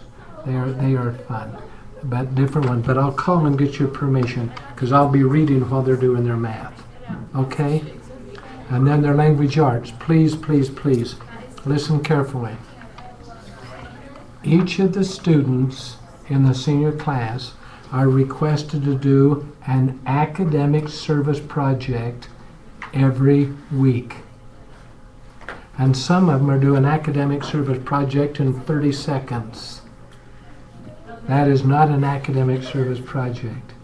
What I'm trying to help the young people understand is that the language arts books are written in a way that day one, normally Tuesday, day one, there are ways for them to learn a principle. Please help them memorize it. Would you be kind enough to help with that? And have them recite back to you that principle. And we have exercises that take about 30 to 40 minutes with every principle, that if they'll go through and do that exercise, they will learn the principle. Are you okay with that? Then on Wednesday, the manual takes them into the scriptures, where they get to learn how the Lord uses that principle in the scriptures. Then on Thursday, they're to take the principle, take the way that the Lord used it, and follow that and use that academic knowledge in order to serve somebody academically. That academic project, before it is delivered to anybody, unless it's for you, needs to have your review first. Please have the young people look at them before they're sent out to somebody. But have them, they need to spend a minimum of 40 minutes to an hour preparing that academic service project, or it will mean nothing. Now they're given 40 minutes in the classroom to do it, so they already got that much time, but they need to be spending some time also at home, making sure that all of the spelling is accurate, All the punctuation is correct. The quality of their academic service project needs to be very high. When I ask them to consider writing an academic service project by writing a letter, a get well letter to Elder Hartman Rector Jr. The majority of those letters were no more than just 1 or 2 paragraphs. Some of them were a single sentence. They took 40 minutes to write a sentence. There was no heart in it for much of them because they haven't had an opportunity to practice. Now this is typical because they have never been doing this in their lives. And when I was here, and I haven't been in the classroom for a number of years, I've been traveling, teaching people education all over the world. But before I came back and I said, hey, we got to be asking some questions. And I asked some of our graduates, what is the greatest academic service project you have done? They couldn't name any. In 40 weeks of school, they couldn't name any academic service projects they had done. That was sad, because that's the whole purpose of Language Arts, to learn to love to serve. Remember, I went to Brother Featherstone. I said, Brother Featherstone, you were the presiding bishopric and a general authority for over 40 years. When did we quit doing academic service projects? We do other kinds of projects. When did we quit doing academic? He said, when they took them out of the public schools, they disappeared from the church. And I said, isn't that sad? And he says, it really is. We don't know how to do them anymore. And so I had one of the students, bless her heart, she's one of our distance learning students, she sent me an email and a report, and she said, my academic service project is I made cookies and took it to a friend of mine who was ill. And I thanked her for doing that, but reminded her that's not an academic service project. When you took the cookies, that's wonderful, good for you, excellent. But did you have a nice letter that you had done? Or a beautiful card that you had created? What was it academic that you had done? Another student wrote and told me that her academic project is that she helped babysit for her mother. Or another one helped with the dishes. Wonderful. That's not academic service projects. And so, will you help me, please, with each of your children? And on Tuesday, I asked the young people, who are you going to do your academic service project for? So, guess what I did today? I put out a letter, and I had each one of them put their name and to whom they were going to do their service project. See, this needs to be done on Tuesdays, because they need to be thinking about who they're going to be serving on Thursday or Friday or Saturday. Is it going to be Grandma? Going to be Grandpa? Mom? Dad? Is it going to be a bishop? Is it going to be a former bishop? Have any of you lived in a ward where the bishop got released? Anybody where that ever happened? Did your children write a thank you letter to the bishop? He only served him for 5 years. Have you ever been where a stake president got released? Have you ever been in a situation where somebody did something for you, where a doctor or somebody? It absolutely shocked the over at the VA hospital when I walked in with a dozen long-stemmed roses and a nice bouquet and 2 pounds of chocolates, and came and put them on the counter. And when I said, well, what patient is that for? And I said, none, it's for you wonderful nurses. I said, you have been so kind to me over this last period of time with me fighting this cancer, and I want you to, every time you look at that, you think of me. Because where you have to give me a shot every month, you shouldn't have to look at. And so I don't want you to think of that whenever you think of me. And have a chocolate each day so you know how sweet you have been. But I just want you to know how much I appreciate you. You wouldn't believe it. They said, nobody's ever done that before. And I said, how many did you treat in a day? How many are going there? What happens?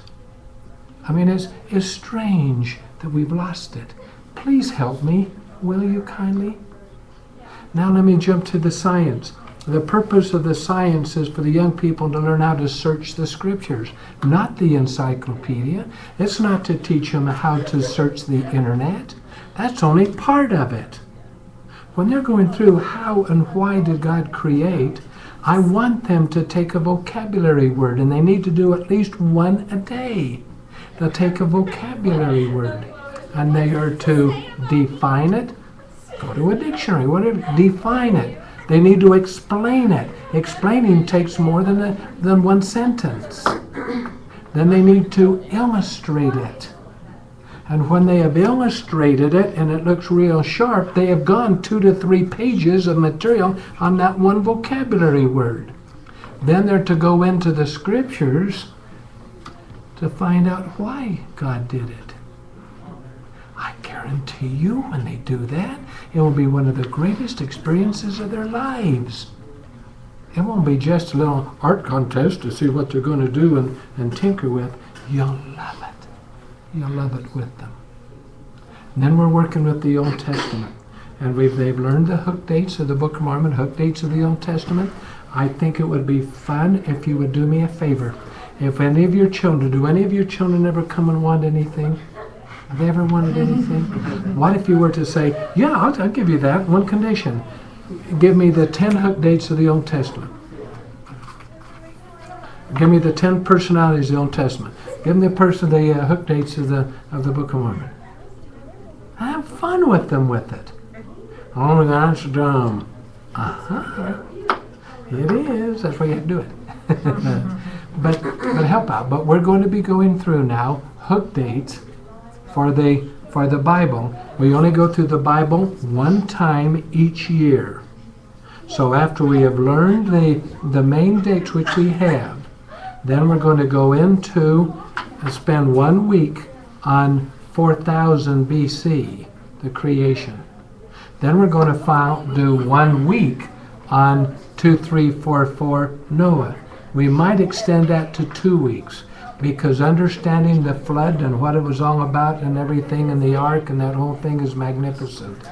Jay is going to be helping us, and he's going to do a model of the BYU stadium, and with Legos. His sister is going to do another one with a different type, and then they're going to do a model to the same scale as the ark.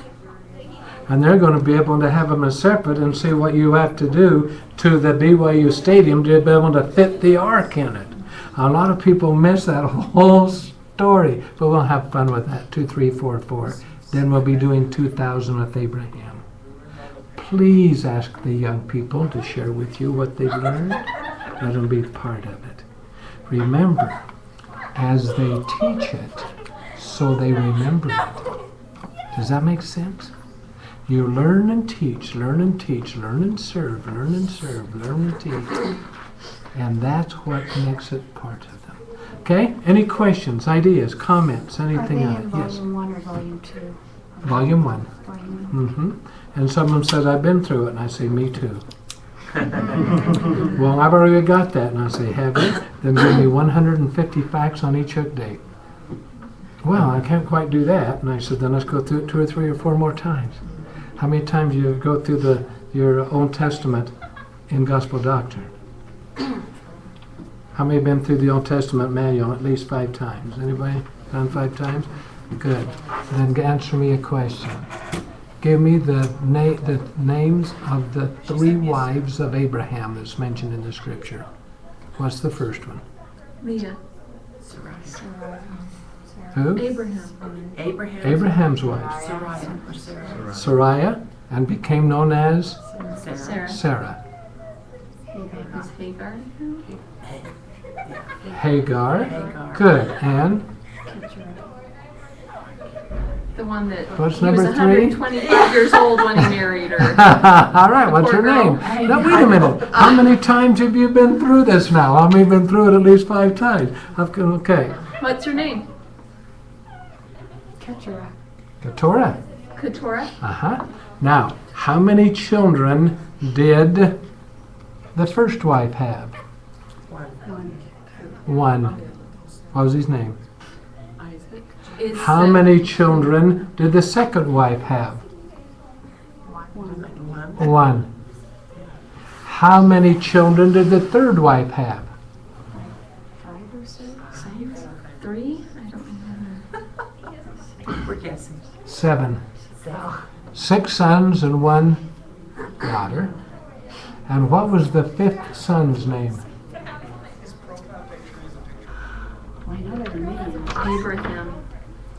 Abraham the third. I don't know. I'll give you a hint. Years later, in the time of Moses, a particular father-in-law was named, and he came through which lineage? Through Keturah. He was a what? He was Starts with an M. a Midianite. Midianite. Who was Midian? That must be the son. Where did Abraham, or where did Moses get the priesthood? From his father-in-law, Aaronic or Melchizedek? You mean to tell me the Midianites held the Melchizedek priesthood and the Israelites had lost it? Uh-huh. Now, you learned that gospel doctrine, didn't you? So you've gone through it 4 or 5 times, you got it all down, you got that whole story, right? That day. So as you learn it deeper and deeper and more time. But anyway, you're wonderful with it. And have your young people share things with you and reward them. Reward them. Some people will call it a bribe. I don't care what you call it. Reward them. And if you think it's a bribe, that's fine. Heavenly Father does it all the time. He says, do what I say and everything I have is yours. Right? Is that a promise or a bribe? It's a promise. It's a promise. But have your young people work with you. And if you have any questions in that with them, please call me. Okay? But those are the main things we're going to be going through. Can I have your permission to teach these things to your young people, okay? Yes. All in favor? Any opposed? Okay? And we'll proceed to commence to begin to do it. Any other questions on that? Okay, so the others are ready? When are you going to have the refreshments? Now or after I get through the testing stuff? Whatever you would like to do. Oh, don't say it that way. They're ready now. All right, bring them back in if you have any other questions or anything. Okay? By the way, we have the young people in the Old Testament going through the Torah. The reason that we do the Torah is much older than the King James Version. Much older. And there are some variances, etc. But the Torah is very, very good study, and so we do the Torah. As we're going through that, we have the Torah and we have the King James Version at the same time. Okay? All right, then we'll have everybody back. We'll get started on the next part.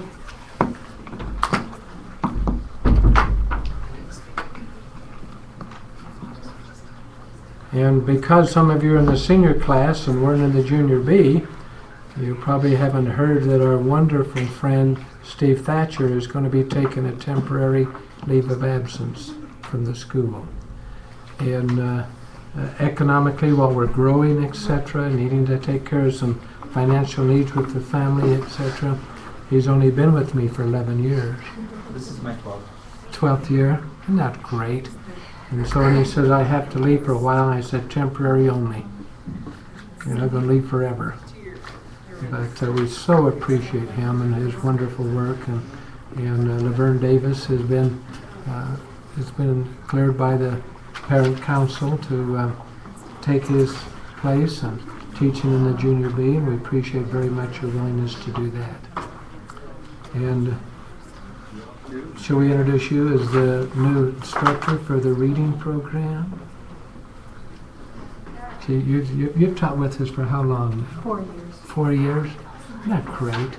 She's going to be doing the new reading program based on McGuffey and scriptures. Did you know they did a study and they found that the standard works have 3 times more vocabulary words in it than that normal curriculum of schools from kindergarten through 4 years of college. Isn't that amazing? And I smiled when I studied about Abe Lincoln, and his stepmother said, we were so poor We could not afford a major library, so we had to teach him most of his knowledge by teaching the Bible. And she apologized that all they had was the Bible. And I smiled and I thought, isn't that fascinating? Of all the presidents we've had, there's only one that has the name associated with it as Honest. How many have ever heard of Honest Abe? Okay. All right. Now, going through this, you want me to just jump right into this next part? What I wanted to do now is go through the testing materials here. We're very, very pleased to have Joy and John Belcher. They are the owners of the company that does the National Testing Center. They've been operating out of a place called South Carolina. Anybody ever heard of any place like that? And they have now moved out here to be closer to be able to help out, and they'll be working with the testing. But I want to hand the tests out, but before I do, I want to talk to you a minute about them, if we might. And then Ruth, I'll have you hand them out if you would, please. But let me tell you a little bit about the testing and why we do it this way. First of all, be aware that when we started teaching the young people and setting up the private schools, clear back in the middle of the early 1990s. And as we started working with them, don't hand them out now or they'll start referring them, they won't hear what I'm saying for a minute. And when we first started and going through, I told the parents, I said, they asked us in Arizona, you've been teaching the tools and techniques of effective teachers all across the nation. Why don't you come down and set up a private school based on that? I said, number one, you wouldn't like it. They said, why? I said, it'd be so foreign. It would be so different than what you have now in education. And they said, why? And I said, because in my studies, education is collapsing. I don't want it to collapse. At the time we have the information generation, young people, the millennial kids, they ought to be going like this, not like that. And I said, and then they said, well, come and do it anyway. And I said, well, I'm not comfortable with it. I don't think so. And so my wife says, why not? I said, why not? She said, why don't you set up a school program? And I said, I don't know, I just don't want to do that. And she said, have you prayed about it? Have any of you men ever had your wives ask that question? Have they ever done that? What they're actually doing is they're calling you to repentance in one sentence. True? Well, I did, and then we started setting up the schools. But the first thing that we wanted to set up was, number one, the fact that mothers and dads are in charge of the education of their kids. You cannot delegate that.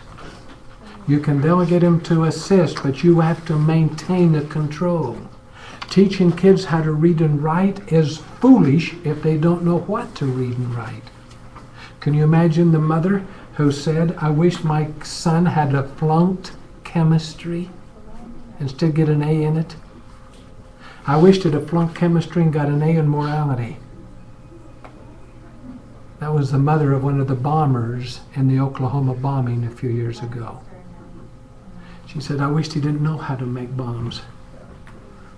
Knowledge without moral application is very, very dangerous.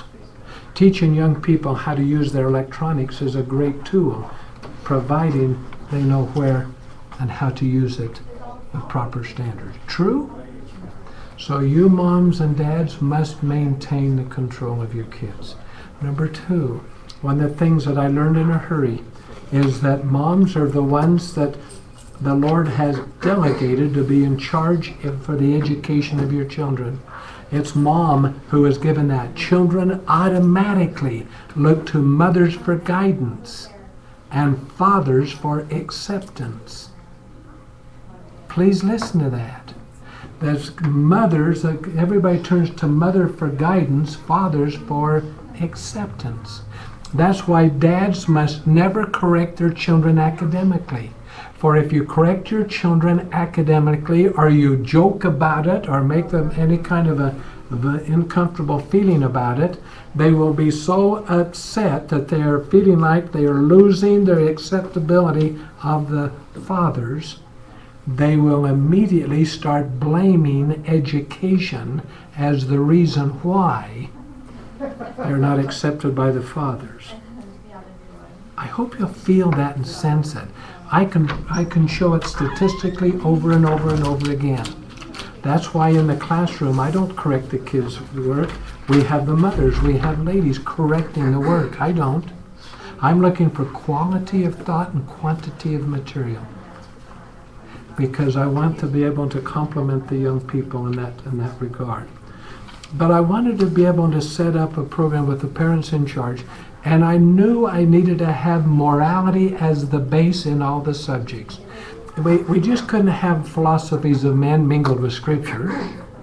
I can't teach the kids atheism all day and then have them sit down Monday nights and we're going to get everything they need religiously. They're just not going to be as prepared as they ought to be in the magnificent world that's out there for their callings. And so we needed to have morality in every subject. And moms felt comfortable with that. But as a dad, I didn't. It literally scared me. I said to my wife, I says, honey, what if it fails? What if this isn't working? And she said, are you afraid that if you put the kingdom of God first, all else will not be added? I said, yes, I'm afraid of that. And she said, well, stop being afraid. She said, if you put the kingdom of God first, do you mean that algebra won't be added? No. And so it was interesting as we started redoing, and I went all over, and I went down to a Becca program to see about buying curriculum from them. I went down to Texas to get from there. I tried everywhere. I went to some of the universities that were run by various churches, and I couldn't find any where all subjects were based on religion morality. That's why Julianne and I started that process, and she has been kind enough to dedicate her life, the last 30 years, she had literally dedicated her life to writing and preparing and getting your text materials. The text material she's written this year, she just finished her 103rd book. And she's the only authorette, including authors, in all of America who has ever written text materials in all the academic subjects. Normally somebody will write a material in math, another will do science, another will do language arts, another will do history. But she is the only one to create it in all subjects. And then to create it for all levels. Nobody had ever done that before at all levels. The only one that came close was McGuffey. But to be able to have that whole thing put together has been a life pursuit. And mothers all over have loved it. But dads are scared normally. Because men are out of the home competing, competition for existence. And men will normally say, because I know, because I said it, normally say, one, studying this material, will it make my kids weird? Any of you men ever thought it? You might not have said it, but any of you think it? Make them weird. Number two, will they be able to compete in a real world? I mean, when they get out of school and go out there, it's a real world out there, and they need to know how to compete. I've said that over and over, and then I started laughing at myself, because if I go out in that real world and things are rotten and filthy, I'll leave it and go somewhere else. I'll get a job somewhere else. I'm not going to be involved in that trash. The real world does not mean that your kids have to go out and participate in all, but anyway, psychologically, will I be able to compete in the real world? And number three, is it really worth it economically, financially? Those are the three questions we always ask. And so to be able to put me at ease, I said, I want to know if the young people are studying this material, where a minimum of 65% of all their academic studies, a minimum of 65% in all subjects, is going to come from Scripture. Going to be moral based. Minimum of 65%. Because I know that people have confidence in what they're most familiar. And if they're just learning the things of the world 65, 70, 80% of the time, that's where they're going to have confidence. And when problems come up, they're going to turn to those for their answers. But if there's at least 65% of their time in Scriptures, that's where they'll turn for their answers. And so I said, now if they're studying that, can they compete? I want to find out, if I write the tests, I will be biased and I'll write the tests to be able to meet the curriculum that we're teaching. So I started looking at all the different testing centers across America. I looked at the Standard Achievement Program out of California. I looked at the everything being done with the GED, SAT, all the testing. And the more that I looked, the more I realized I wasn't finding any that helped me. I wanted somebody else writing it so I could see that the curriculum we're using helped the kids compare with those that are being studied, taught in any other subject, so they can compete in, quote, the real world.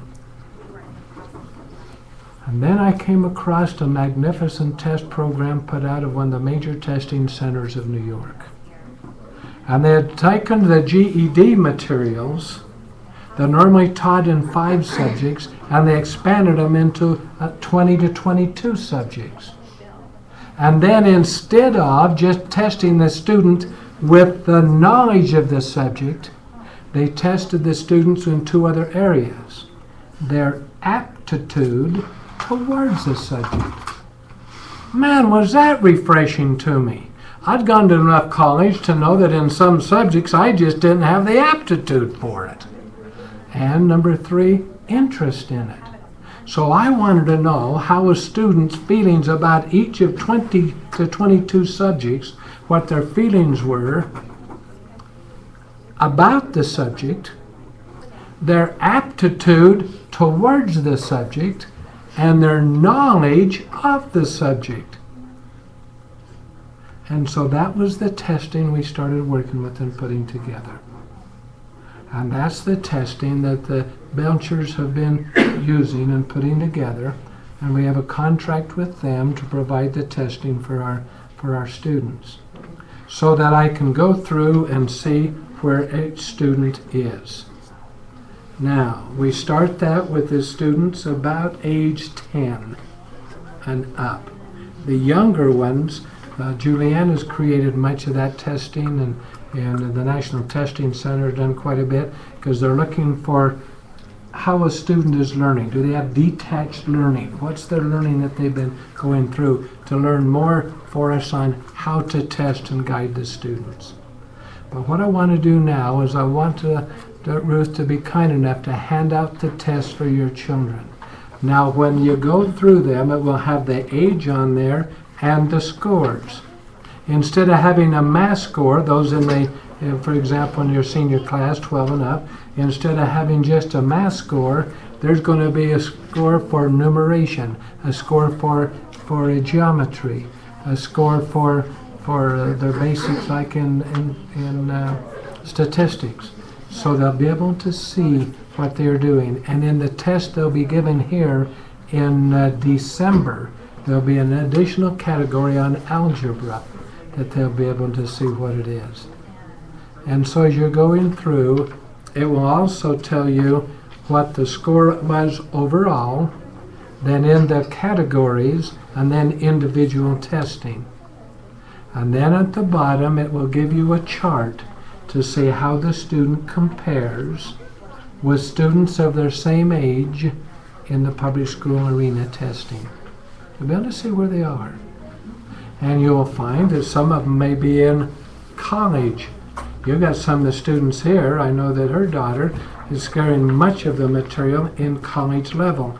That does not mean that she knows as much in language arts as a student who is a senior in college, because it's showing that she has the aptitude for it. So she could literally be sitting in a class with college seniors studying that subject, because she has both aptitude and interest and basic knowledge pertaining to it. And sometimes the parents will say, well, no, my child does not know as much as a person that's a junior in college. Well, might know more, actually, on what it is. But anyway, let's hand those out, and then let you go through them and see what it is. In order to graduate from Kimber Academy, we have the strongest graduation requirements of any high school west of the Mississippi. And according to the former president of Weber University, he said, we don't know any of them east of the Mississippi either. Hi, come on in. We thought you were still talking to the parents of the senior class. We are. We apologize. We thought you were eating all the refreshments, and we were not. They're all gone.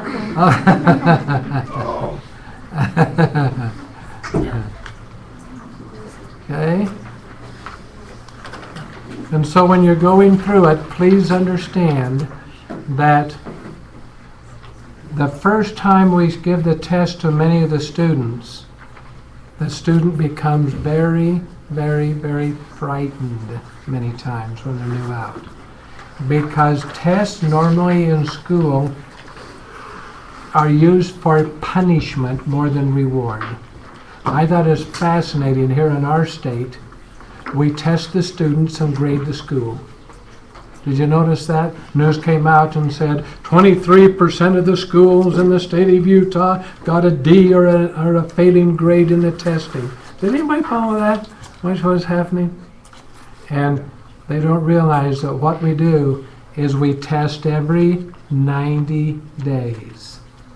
So the score you got here, when we test again in December, if your students are not moving a minimum of 1 year academically in that 90-day period, then let's change the approach on how we're teaching them.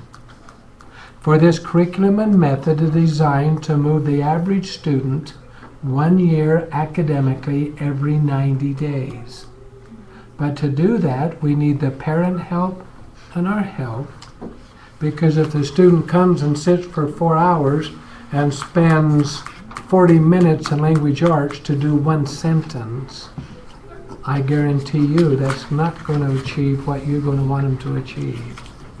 That's why it's vital, moms and dads, it's vital for you to be able to physically look at the academics the child has done each day and reward them weekly. If you haven't learned yet that DQ does not mean Dairy Queen, it really means divine cuisine. And especially working with boys, if you want a motivation for better grades, a trip to the divine cuisine about once a week would do wonders academically. But anyway, help us with them. Okay, do you all have the tests now?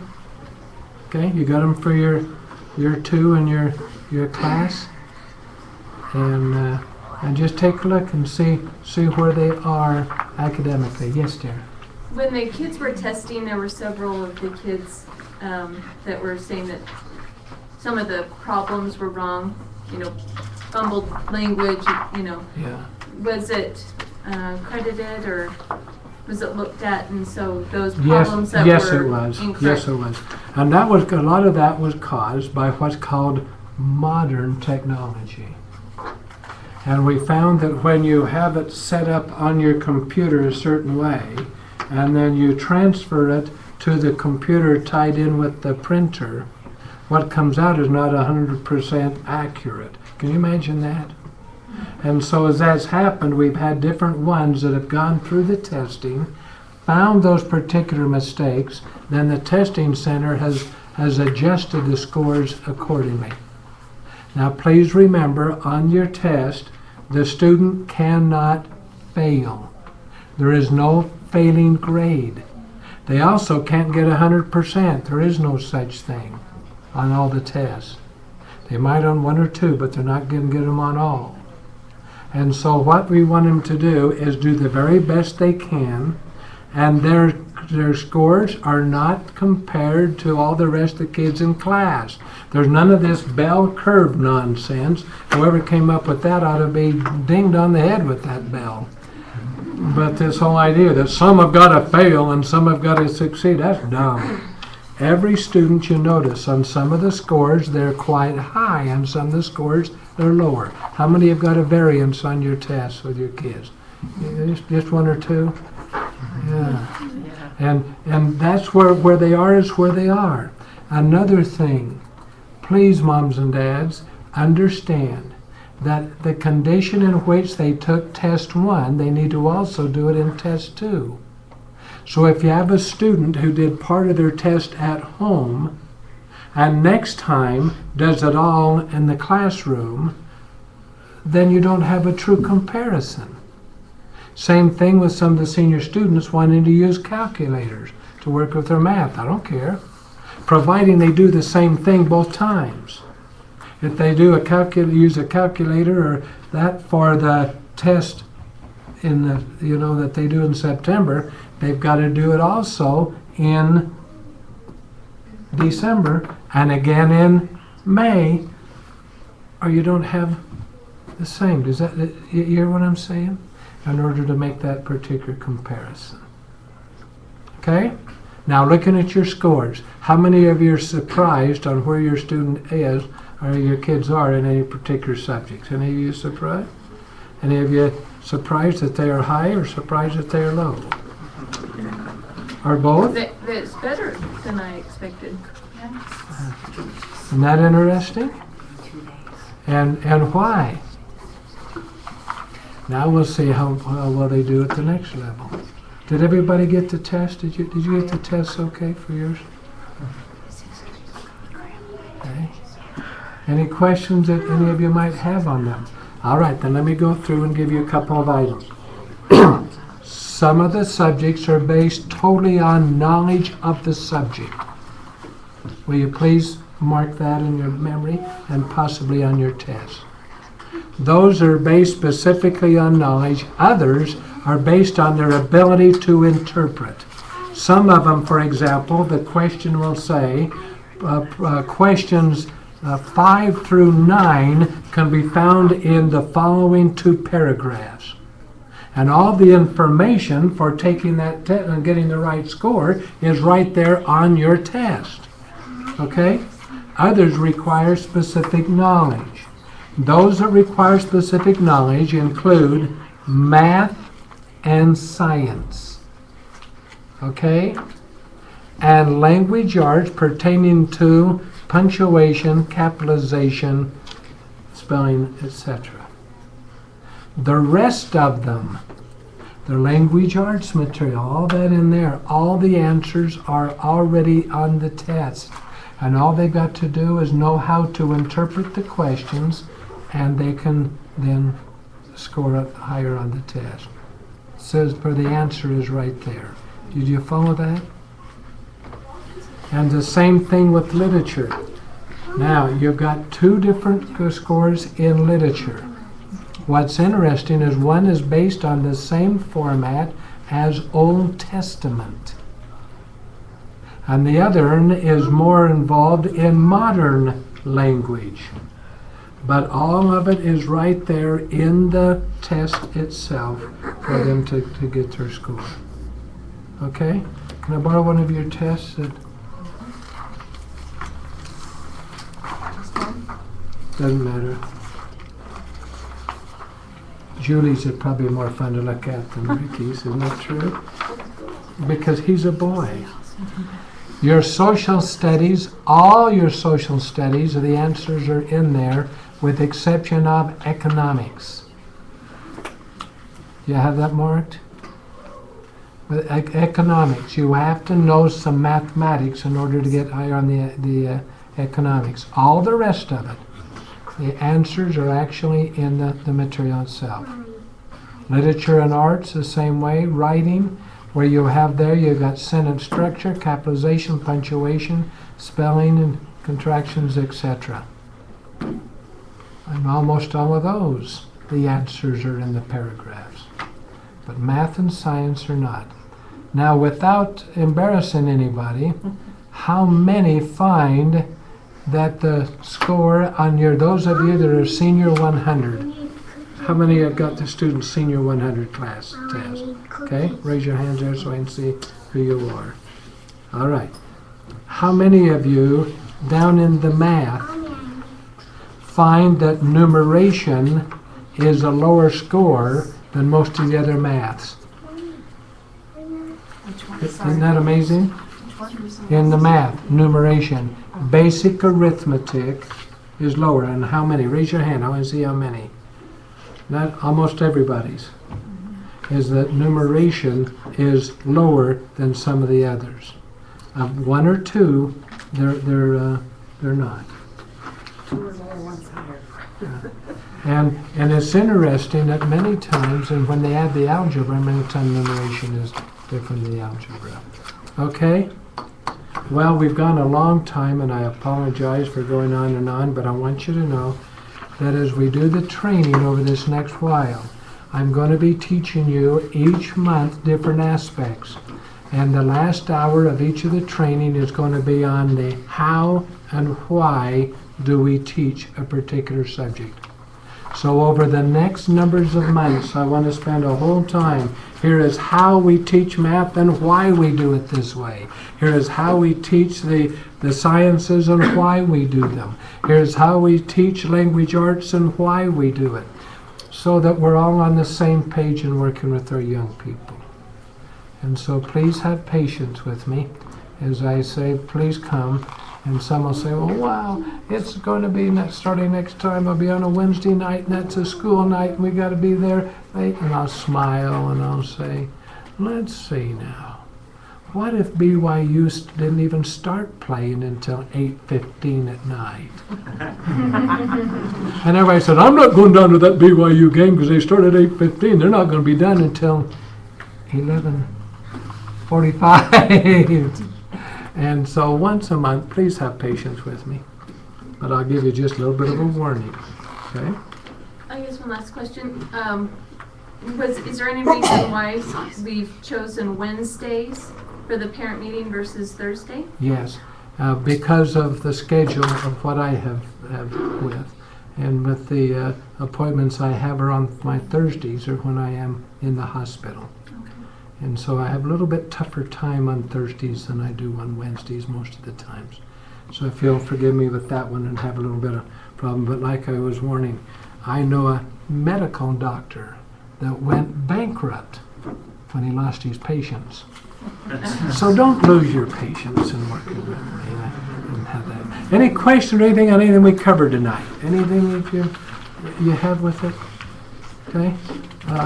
Any questions about your young people? Yes, sir. On the test, is it possible to see the original questions and how they answered it, so we can go over how close they came to getting it right, or where they struggled on their questions they got wrong? We have no problem doing that, but the problem is we don't have their worksheets. You send them up. Yeah.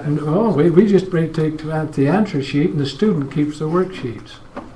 So all we have is just the answer. It's just, it's just bubble that they're doing their work, doing the bubble. That's what they turn back into us. But I have no problem with you contacting the Belchers and have him get a copy of the test. We would prefer you come in here to review it rather than have it sent home. But the test that was given here on this will not be the same test they will be getting in December, and there'll be another test in the next one. But I have absolutely no problem with parents taking a look at the test itself. No problem at all. And in fact, if moms and dads want to take the test, you can. That would be fun. It's just a minimal fee, but for all 22 subjects, it only costs $25 for having 22 subjects. And that would be fun to have mom and dad take the test and challenge the kids. How many parents dare do that? but you can do it. I have no problem with that. When you get to Common Core, by the way, please remember that Common Core testing will never be allowed to be shown to the parents. And the basic curriculum is not allowed to be shown to the parents. It's sad and very disgusting, because you have every right to come in and take a look at any of the testing and the materials, anything we're using. Absolutely, you can do that. But as far as knowing why they missed this one or why they missed that one, I don't know, because the kids have those worksheets. Another question, sir? Yeah, I have another question. Some of our kids have IEPs for special education or whatever. We've abandoned it to come here. They have what? They're called IEPs. It's so that they can have special education, speech therapy, things like that. And we kind of abandoned it to come to the Kimber Academy. Do you know there's ways to have I mean, I'm paying taxes for Oh, education. absolutely. We're not getting, we're not getting Absolutely. You have every right for dual enrollment. And in fact, we did a special that my wife did on the website and the Facebook, is that what you call it?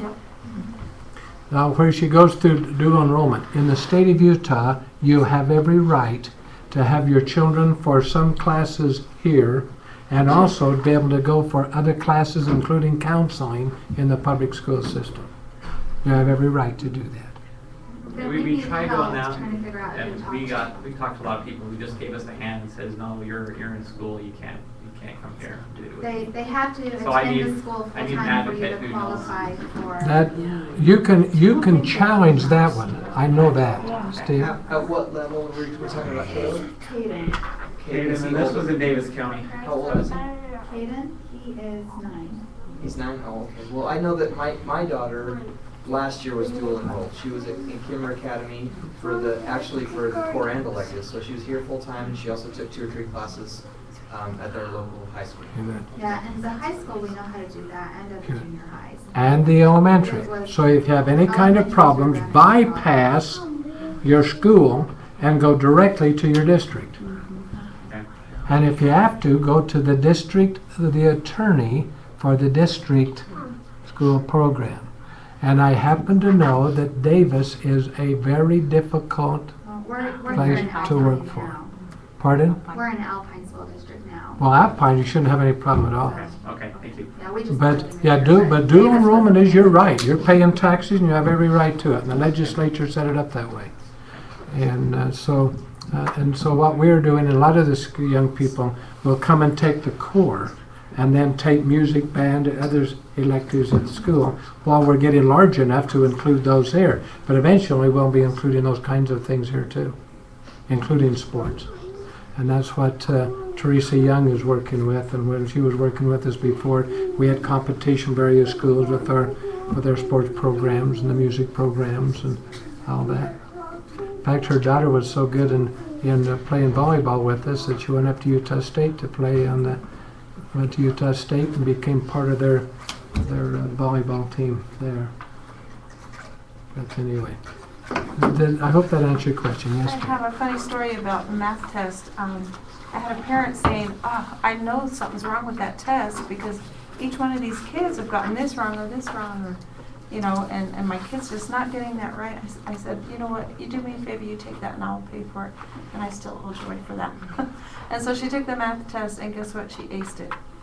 100%. So we know it's not the test. And she was pretty confident in it too. So she was pleased. And what's going to be fun is when they get involved in this new testing system with Common Core. Oh man, they're not testing the students on knowledge; they're testing the students on application of philosophy, how they're applying it, and they're collecting information on how many times you have family prayer, how many times you have family scripture, all that kind of thing. That's all part of the question. This is ridiculous, but anyway. Okay. Any other questions, ideas, comments, thoughts that any of you have? All right, then let me ask you a question. How many are happy? Everybody happy? How many would rather be here than in the hospital? And I learned again today how to arise to great heights after you stoop to new lows. But I am so thankful for the VA hospital and their kindness in working with me. What a blessing. The Lord has been so very, very kind. Can you imagine how shocked it is to have the doctor walk up to me today, put his hand out, and just smiling and says, "How you doing?" "Doing fine," and let me know that I've lived twice as long as any other person that they've ever had on record with this type of cancer. It has been such a blessing from Heavenly Father, and I'm just so thankful to be able to be teaching your kids and being there and having fun in the junior A class and the junior B, and I hope they don't mind, but every time I'm walking down the halls they're all calling me Grandpa. I hope that's okay. As long as they do that, it's free candy, and I always have special wrap so they can have it proper, but I love this type of candy. It's the only sweet with a non-fattening center.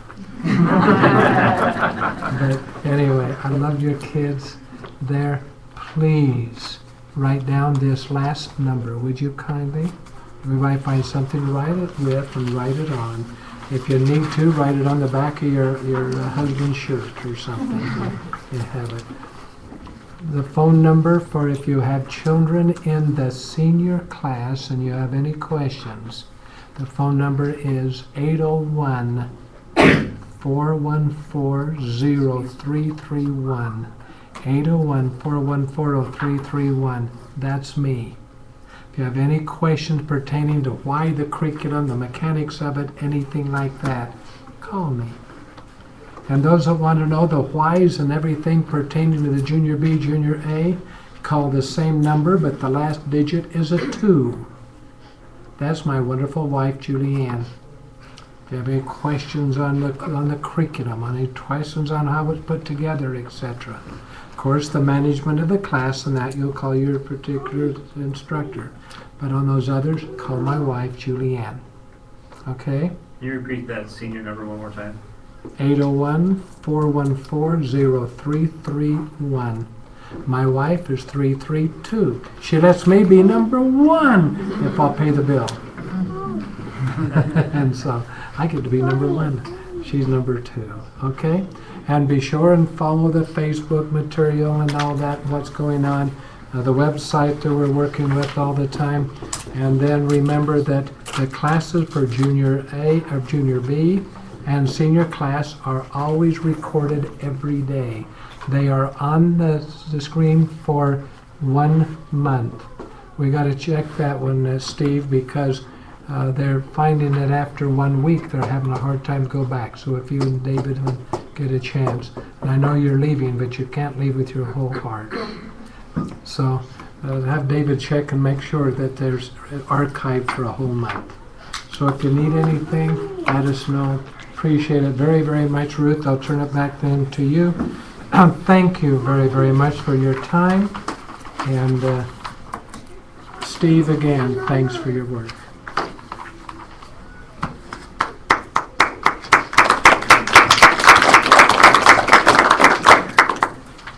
They always applaud when I'm done. So we'd like to thank you all for coming tonight.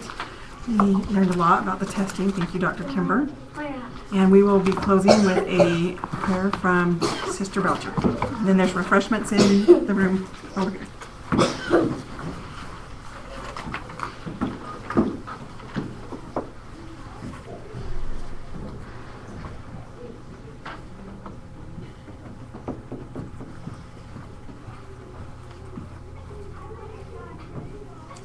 Our Father in heaven, we're so grateful for the spirit that we have felt this evening. And we ask thee to bless us with thy spirit as we continue throughout the night and throughout the week, and that we'll be able to know how to help our children individually, how to help them academically and spiritually, and everything that they need. And we are grateful for this school and for Dr. Kimber and for the wonderful spirit that he brings for our children. We ask thee as we go home that we will go to our home safely, and we love thee so very much, and again grateful for each other and for this wonderful night that we've been able to participate in. And we say these things in the name of Jesus Christ. Amen. Amen. One more thing, parents, as you leave. Please remember that Ruth has a referral program. And any of you that want to have some of these VIP speakers come into your home as a guest to do an open house and bring your friends in, feel free to do so. And any of your friends that you bring in that